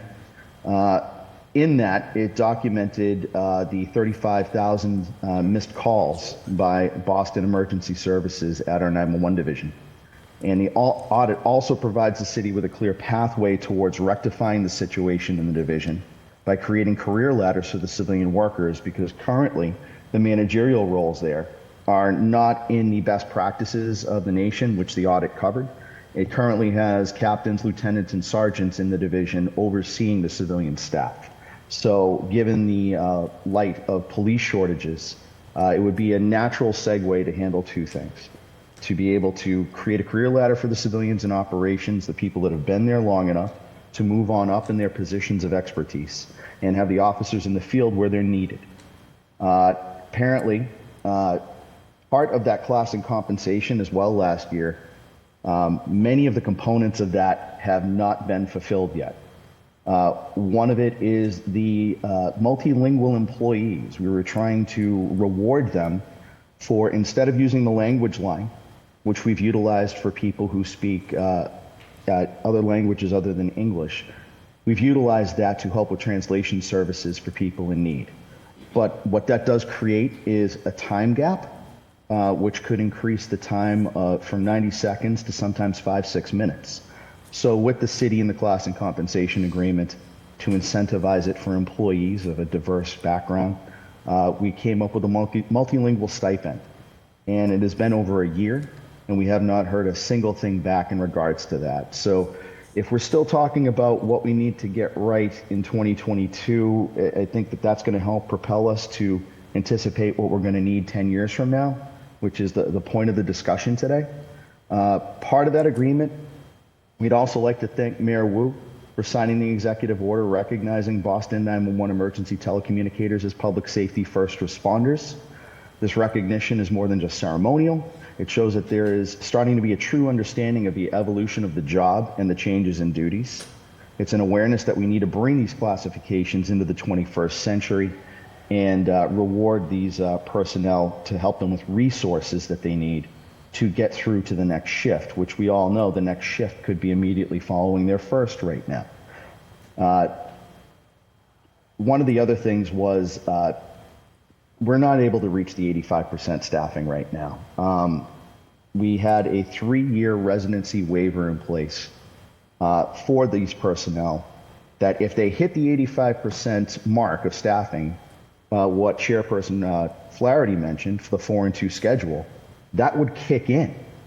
But right now we're at a point where we're not there yet. So as of yesterday in the operations division, we only have 31 out of 40 dispatcher positions filled with full-time workers right now. That's a 22.5% vacancy. For the call taker side, we have 47 out of 65 call taker positions filled right now. However, this is an issue we're running into and we've run into for years. 6 of those are currently in the process to join the Boston Police Department as a sworn officer. So it continues the cycle of training someone for 6 months. You have the recruitment, the hiring process, the training, and then you have to bring in a trainer to train them. And if you put all of the money together on this, the department is hemorrhaging money. And by the time that they're out after 6 months, they're getting the card to go in the academy and go through a process again. So we need to figure out a way collaboratively to figure out how do we keep the people in these chairs. And also these numbers that I gave to you don't demonstrate those out on medical leave, vacations, military leave, etc. We at Local 888 have been trying everything we can to help change that situation in the operations division, trying to work collaboratively with the city and the Boston Police Department to try to identify the issues and the mechanisms to remedy them. We not only represent 911 employees in Boston, but we also proudly represent 911 personnel across the Commonwealth. What we did, we heard a news report recently that residency is not a factor in the staffing issues. So we took it upon ourselves to create a survey and send out to our 911 dispatchers across the state outside of Boston. And we just did it last Tuesday. So we already have 40 responses back that have touched upon a diverse base of well-experienced candidates. I supplied a copy of that to you as well. And what we found was that these numbers have demonstrated that we could fill every vacant position in Boston 911 with experienced, diverse personnel tomorrow if residency were adjusted to being a preference instead of mandatory. We also must treat our crisis intervention services that we provide for our 911 personnel with equal treatment and funding as that for police, fire, and EMS. These services provided are currently self-funded by team members. Since 2020, the pandemic and extraordinary amount of work hours have caused many of our 911 personnel currently fighting the daily battle of recovery to relapse, as well as some making the ultimate final choice, suicide. Our dispatcher of the year and civilian of the year in 2015, who helped save Officer Moynihan's life after he was shot in the face, took her own life last month. And we also have members of the division who have attempted suicide recently. So this isn't strictly a sworn side issue. We're seeing a cumulative toll taking place here. It is imperative going forward that we make crisis intervention a priority, as changes in the technology, such as text to video now, which the call taker will now be a captive audience to a traumatic situation where they'll be the first-hand witness. And then you're going to kick in the mechanisms of court over time, which are going to go through the roof with that, which we're going to definitely need more personnel for that. We also must discuss the adjustment of the retirement reclassification of these 911 first responders. It will greatly help with the retention and recruitment within the division. How does moving retirement to a lower age help with this issue? It works in a few ways. First, it makes the job more desirable to new candidates. Knowing they won't have to work 40 years absorbing years of cumulative trauma is much more palatable than the current structure. Also, it will keep people in their jobs longer. How does that work? We are currently seeing personnel with 10 to 25 years of experience leaving their jobs. They simply do not see the light at the end of the retirement tunnel, being a realistic goal given the toll of the job that they've already experienced. These 64 to 90-hour work weeks are just simply tearing the tread off of the tires right now. We at Local 888 believe that Boston residents should receive preference for the 911 jobs, but leaving the positions vacant and continuing to strain an already burnt out workforce, which is on the precipice of getting worse before it gets better, is putting the safety and lives of the citizens of Boston directly in harm's way. If we stay on the current trajectory, the 35,000 missed calls will be a baseline that will only increase. We need to get up to 2023 standards while also looking down the road for the impending population increase, and we need to act now. The safety of the public depends on it. I'd like to thank the members of the committee for your time today. Thank you, Anthony, for your testimony. I think 60 to 90 hours a week sums it up. It's untenable. And earlier in the panel, we made a suggestion maybe to you through to your relationships with 718 fire alarm. I think tends to do it better than anybody. Like the fire department, fire alarm is also a highly sought after job, and their retention is excellent. And so maybe taking a page out of their book, looking at their contract language as well as how they run their operation probably would be critical to maybe being able to resolve some of these issues and keep the 911 call operators in those seats as you just referenced. So we've also been joined by Rafael Del Razo, Boston Police Patrolmen's Association. I believe he's going to join us by Zoom. If he's on Zoom, let us know. All right, he's not on at this time. So Anthony, if you can just stay with us because we may have some questions for you, but we do have some public testimony. William Schneiderman. Is William on?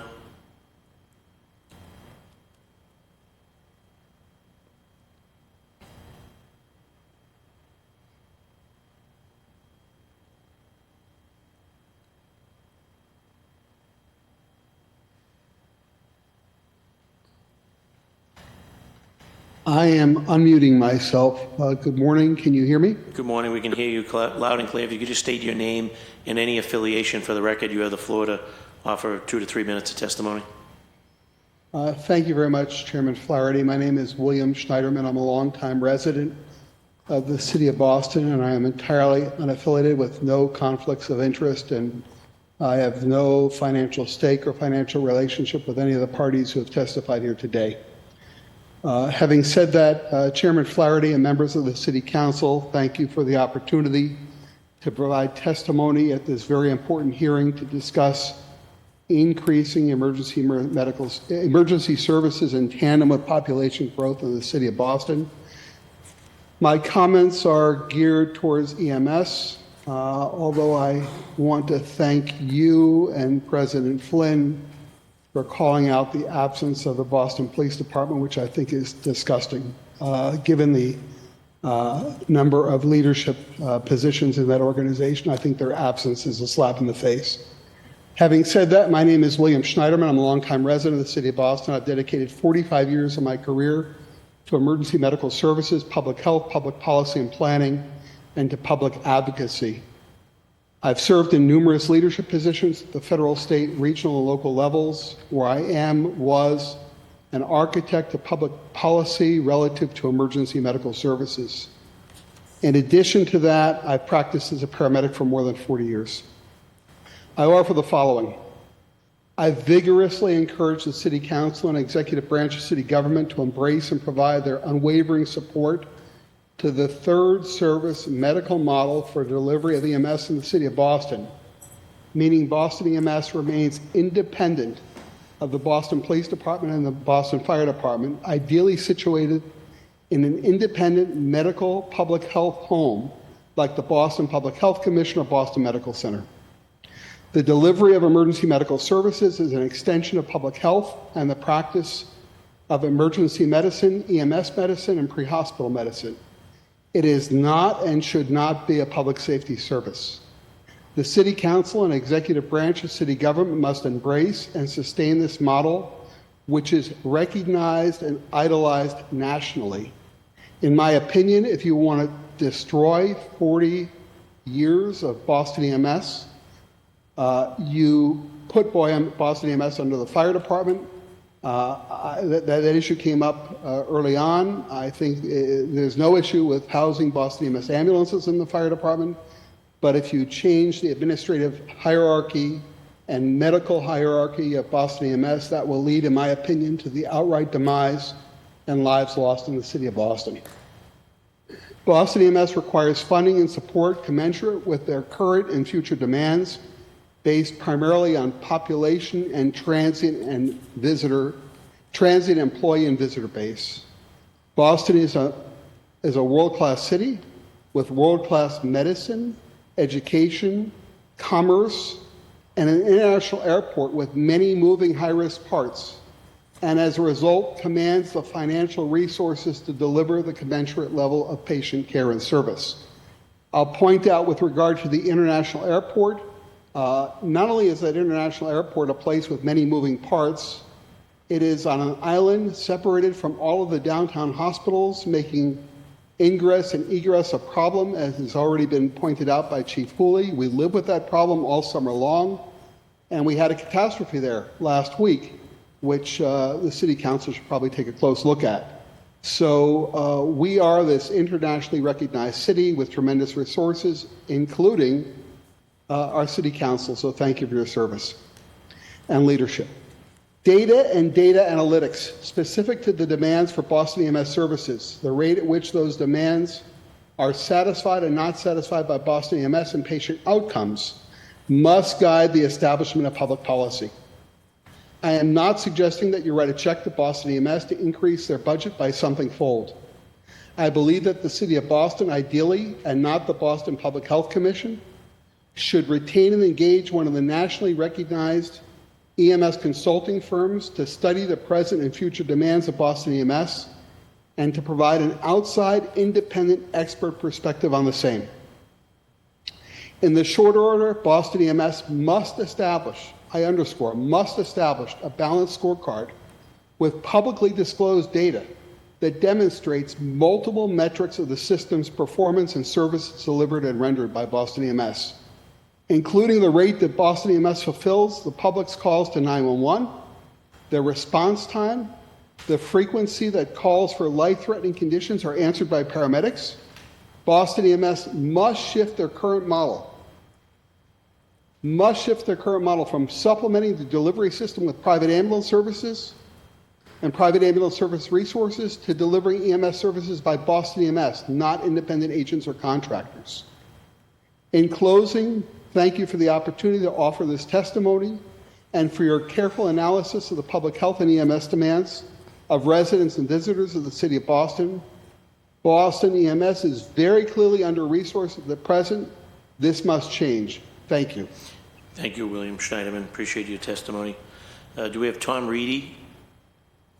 Is Tom available?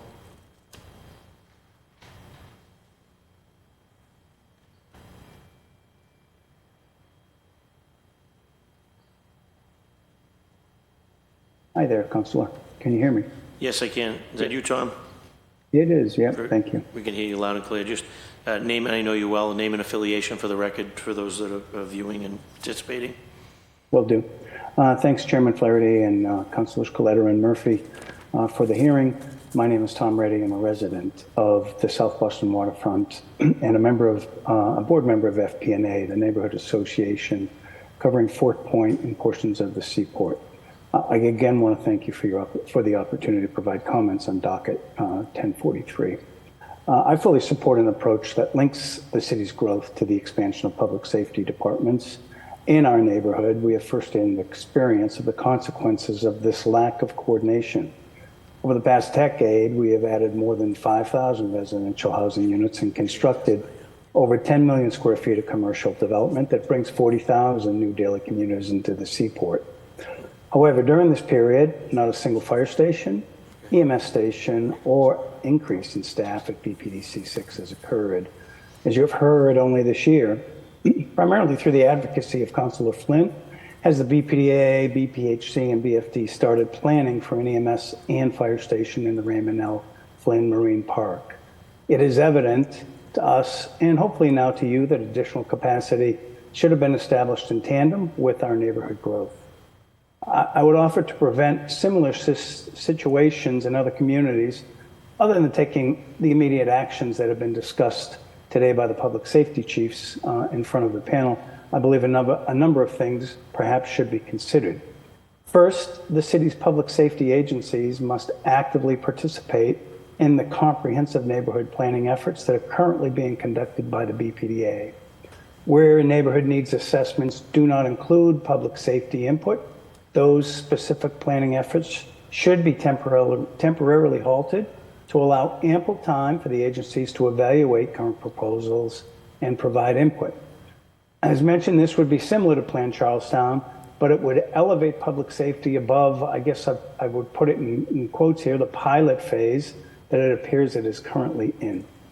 Secondly, the BPDA's Article 80 large project review process, which also is currently being revamped, should incorporate a public safety role with approval rights for proposals above some certain preset size. Lastly, I would suggest that very large projects that have been approved but are currently not yet fully developed, those would include things like the Seaport, Suffolk Downs, the Harvard-Alston campus projects, those be reevaluated to assess whether there will be gaps in the delivery of public safety services upon completion, and if so, that mitigation should be prioritized as these projects undergo changes, and we know they all do. It is worth noting that in our experience, and also mentioned by Deputy Chief Quirk from the BPDA, one of the most critical and sometimes challenging aspects of public safety agency growth, other than staffing levels, as has been covered by previous testimony, is acquiring property to accommodate additional fire, EMS, and possibly police stations. Given the premium price of land in the city, unless the BPDA actively takes a role in securing suitable real estate for public safety during initial proposal discussions, and this is even prior to filing, relocating land for city use can become exceedingly difficult. We appreciate the council's focus on this crucial topic, and once again want to thank you for allowing us the opportunity to testify. Thank you, Councilor. Very good. Thank you, Tom. Good to see you, as always. Kelly Gillen Forbes. Is Kelly on Zoom?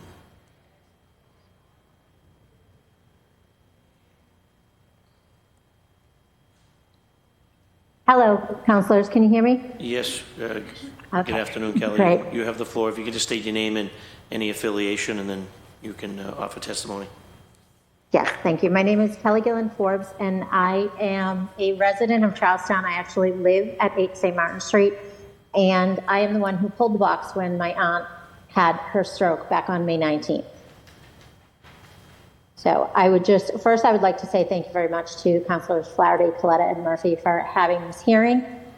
And really, I just want to say that I think this is a prime example of why things need to be improved in Charlestown. So I know on that day, I pulled the box at, I think it was 6:24, and the fire department I watched them come up the street. It was 3 minutes.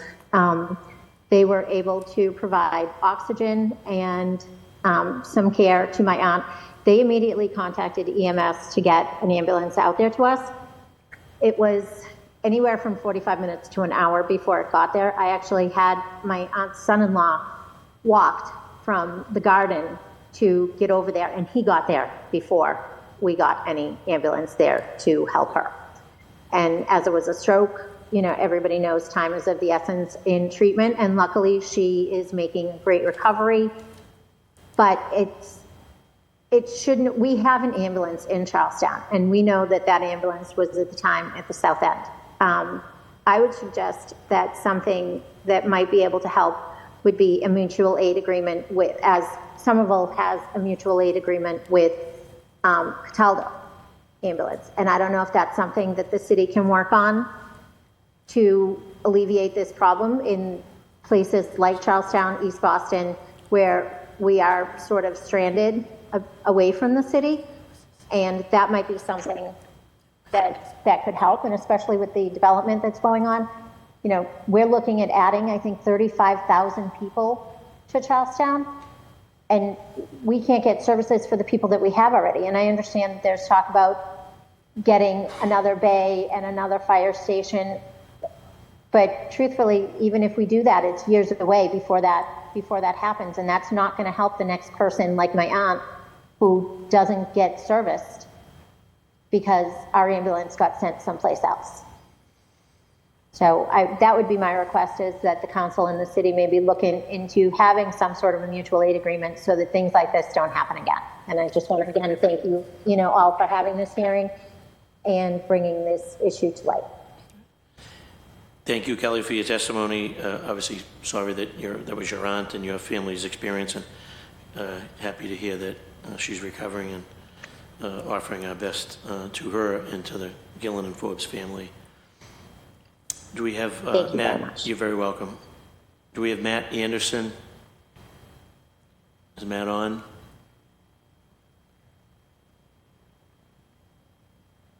Hello, can you hear me? I can hear you loud and clear, Matt. Just state your name and affiliation for the record, and you have the floor. Absolutely. My name is Matt Anderson. I'm a paramedic with Boston EMS. I'm also the BPPA EMS president, representing the members of Boston EMS. I want to thank the councilors for having this hearing today. I think it's long overdue that we have a hearing on EMS. I've been kind of pushing for that for a while now. A couple things that Mr. Schneiderman had said, I couldn't say it any better. I think that a operational review would be fantastic for our department and to see where we could improve our services. But I also do want to say that our EMTs and paramedics are some of the best among the nation. We strive to maintain our clinical excellence every day. From the moment that you contact 911, you're speaking directly with a Boston EMS EMT. So our call takers are EMTs. They are badged. They're able to work in the field if they are not otherwise injured or bid up into the turret. This allows our telecommunicators to actively triage and provide pre-arrival instructions during the caller's potentially worst day of their life. We continue to be the safety net to the most vulnerable people in our city. We advocate for every patient that we see continuously every single day. Response times have been increasing across the city as population growth is exponentially growing. The return to work from COVID, remote working, and a decrease in available travel lanes have caused some of our issues with response times. Our trucks frequently see gridlock conditions, which exacerbate our response times as well. Statistically, we know that response times do matter, like in the most life-threatening situations, or as we refer to it as a priority one call. And we do work in tandem with the Boston Fire Department. We do work diligently to ensure appropriate resources are dispatched to those calls. I really don't have any other remarks to say other than that my phone is always on to all the counselors if they would like to speak about any other issues that is going on in EMS. It is very important to us that we improve our system. It's important to us that we do the best job that we can, and I thank you for your time. Thank you for your time and testimony, Matt. Nicholas Mutter, we have Nicholas on with us.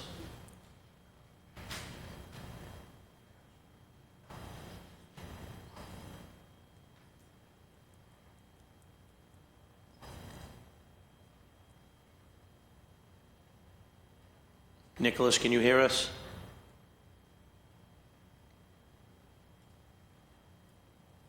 Good afternoon, Councilman Flaherty. Can you hear me? Yeah, I can hear you loud and clear, Nicholas. If you can just state your name and affiliation for the record, and you have the floor to share your thoughts. All right. Good afternoon, everybody. My name is Nicholas Mutter. I'm a paramedic with Boston EMS and also serve as the secretary for the Boston Police Patrolmen's Association EMS Division, responsible for representing the EMTs, paramedics, lieutenants, and captains who work at Boston EMS. First and foremost, I'd like to thank Councilor Coletta, Councilor Murphy, and Chairman Flaherty for calling this meeting and allowing us to provide input on Docket 1043. This is a critical matter that impacts people citywide every single day. I know the initial request for this meeting focuses on an incident that happened in Charlestown, but these incidents pop up throughout the city several times a day. And again, very much appreciative that we have this. So increases in medical care have allowed people to live longer. People who once had chronic medical conditions that required hospitalization are now sent home to be cared for in their residence. All of this is compounding and placing an increased burden on 911. In a perfect world, I'd like to see double the amount of ambulances that we currently staff, bringing us to 42 BLS and 10 ALS ambulances citywide, so that each resident and visitor of Boston has access to an ambulance without significant wait time. In reality, we're facing increased turnaround times at hospitals, increased turnover in personnel. We're required to obtain more information by the federal government to complete our EMS reports, but our EMTs and paramedics continue to ensure that residents get an ambulance as quick as possible. The men and women who show up to work every single day, 48 hours a week or more with mandatory overtime, are stretching themselves as thin as possible to ensure that our residents get the highest pre-hospital care possible. I know following some of Chief Woolley's responses can be difficult sometimes, so I took some notes as we were going along here proposed by the councilors. So with the recent contract appropriation, we're hoping to attract more qualified candidates, but we remain tens of thousands of dollars behind the Boston Police Department and Boston Fire Department in terms of compensation. The 3-year moratorium offered to our membership continues to leave applicants hesitant to apply for fear of having to uproot their lives and the lives of their families into the city, leaving our recruitment pool smaller, where we only target young individuals, further limiting our candidate pool.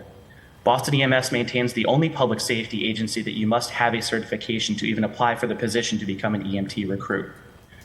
We also maintain one of the most diverse memberships of all of public safety. And as Mr. Schneiderman and my colleague, President Anderson said, merging with the Boston Fire Department is a very bad idea. Statistically, third service allows us to maintain away from the Boston Fire Department and focus on delivering emergency medical care. This was one of the crucial pieces during the COVID pandemic, which allowed us as a public health entity to access critical funds to continue to support the purchasing of PPE as well as other necessary gear. Furthermore, we now participate in a specific program geared towards EMS only, called Mobile Integrated Health, a specialized program that only a few EMS agencies within the Commonwealth participate in here. We're developing a program which will link patients with chronic health illnesses to more appropriate points of entry that bypass the emergency department, decreasing the strain on our ambulances and the local emergency rooms. And as we've discussed already, we've deployed a behavioral health response unit which will connect the patients experiencing mental health emergencies directly with inpatient services. Councilor Murphy brought up the responses to healthcare facilities. As a paramedic, I can tell you that at least 3 to 4 times a shift, we're responding to private healthcare facilities, including long-term nursing care facilities, standalone emergency rooms, urgent care centers, all because they're unable to meet the needs of the patients there.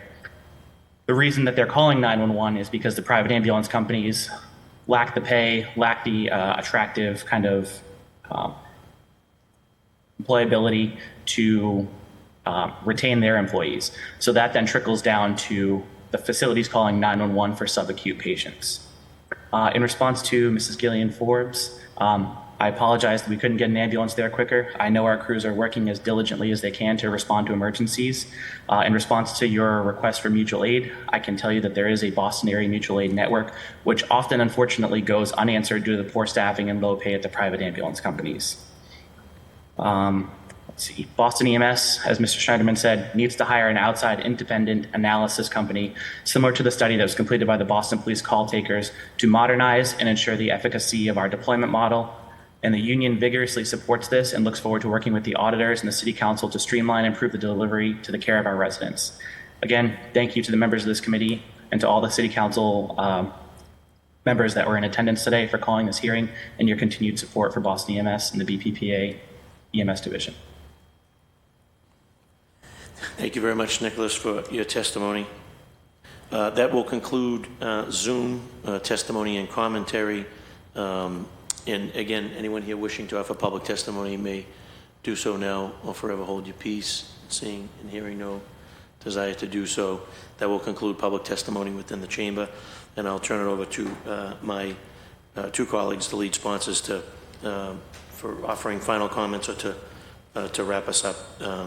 And I'll start with Councilor Coletta. Thank you so much, Chair, and I just want to express gratitude to everybody that showed up. Thank you to Facilities Morgan, Devin from the BPA, Chief Hooley from EMS, and Commissioner Burke from the Fire Department, and his colleague. I feel like I learned a lot in this conversation, right? And this is a series of conversations that Boston's going to continue to grow. So I do want to just summarize, I guess, what I got out of this and some next steps. I mean, clearly when it comes to EMS, there's a call to double what you have currently in your arsenal right now. My understanding is that there's 21 BLS and 5 ALS ambulances. The call to actually have 42 BLS and 10 ALS citywide is something that we can aspire to, especially given the fact that we have these planning initiatives and we have the wherewithal, I think, with this planning council to give you the resources that you need and make sure that your capital budget is reflective of that and your operational budget too when it comes to personnel. I do want to thank Anthony and Matt and everyone else who showed up to provide testimony and their perspective and their stories. Thank you to Kelly as well. I do just want to shout out Fran Riley, who is a lifelong, I think, East Bostonian, who sent me an email pleading with me to bring up Suffolk Downs and her fear that we will not be able to service 10,000 new residents there, and just keeping that at the forefront of discussion and at the forefront of our mind. I do think the operational reviews with the Planning Advisory Council is key. Again, having those timelines is important. I'm wondering, just really quick, if there are reports or communications that summarize what is coming out of the Planning Advisory Council, and if not, I'm making that ask right now. And then formalizing some of our mutual aid agreements with Somerville and Chelsea and surrounding communities. But overall, just thank you so much, everybody, and I appreciate my colleagues as well for their wonderful questions. Thank you. Thank you, Councilor Coletta. And just a housekeeping, I just saw in my packet a letter from my colleague, City Councilor at Large Ruth C. Louisiane, who regrets to inform she was unable to attend the hearing. She does have staff here that will be listening in, obviously reviewing the video, and she will also follow up with the minutes and public testimony.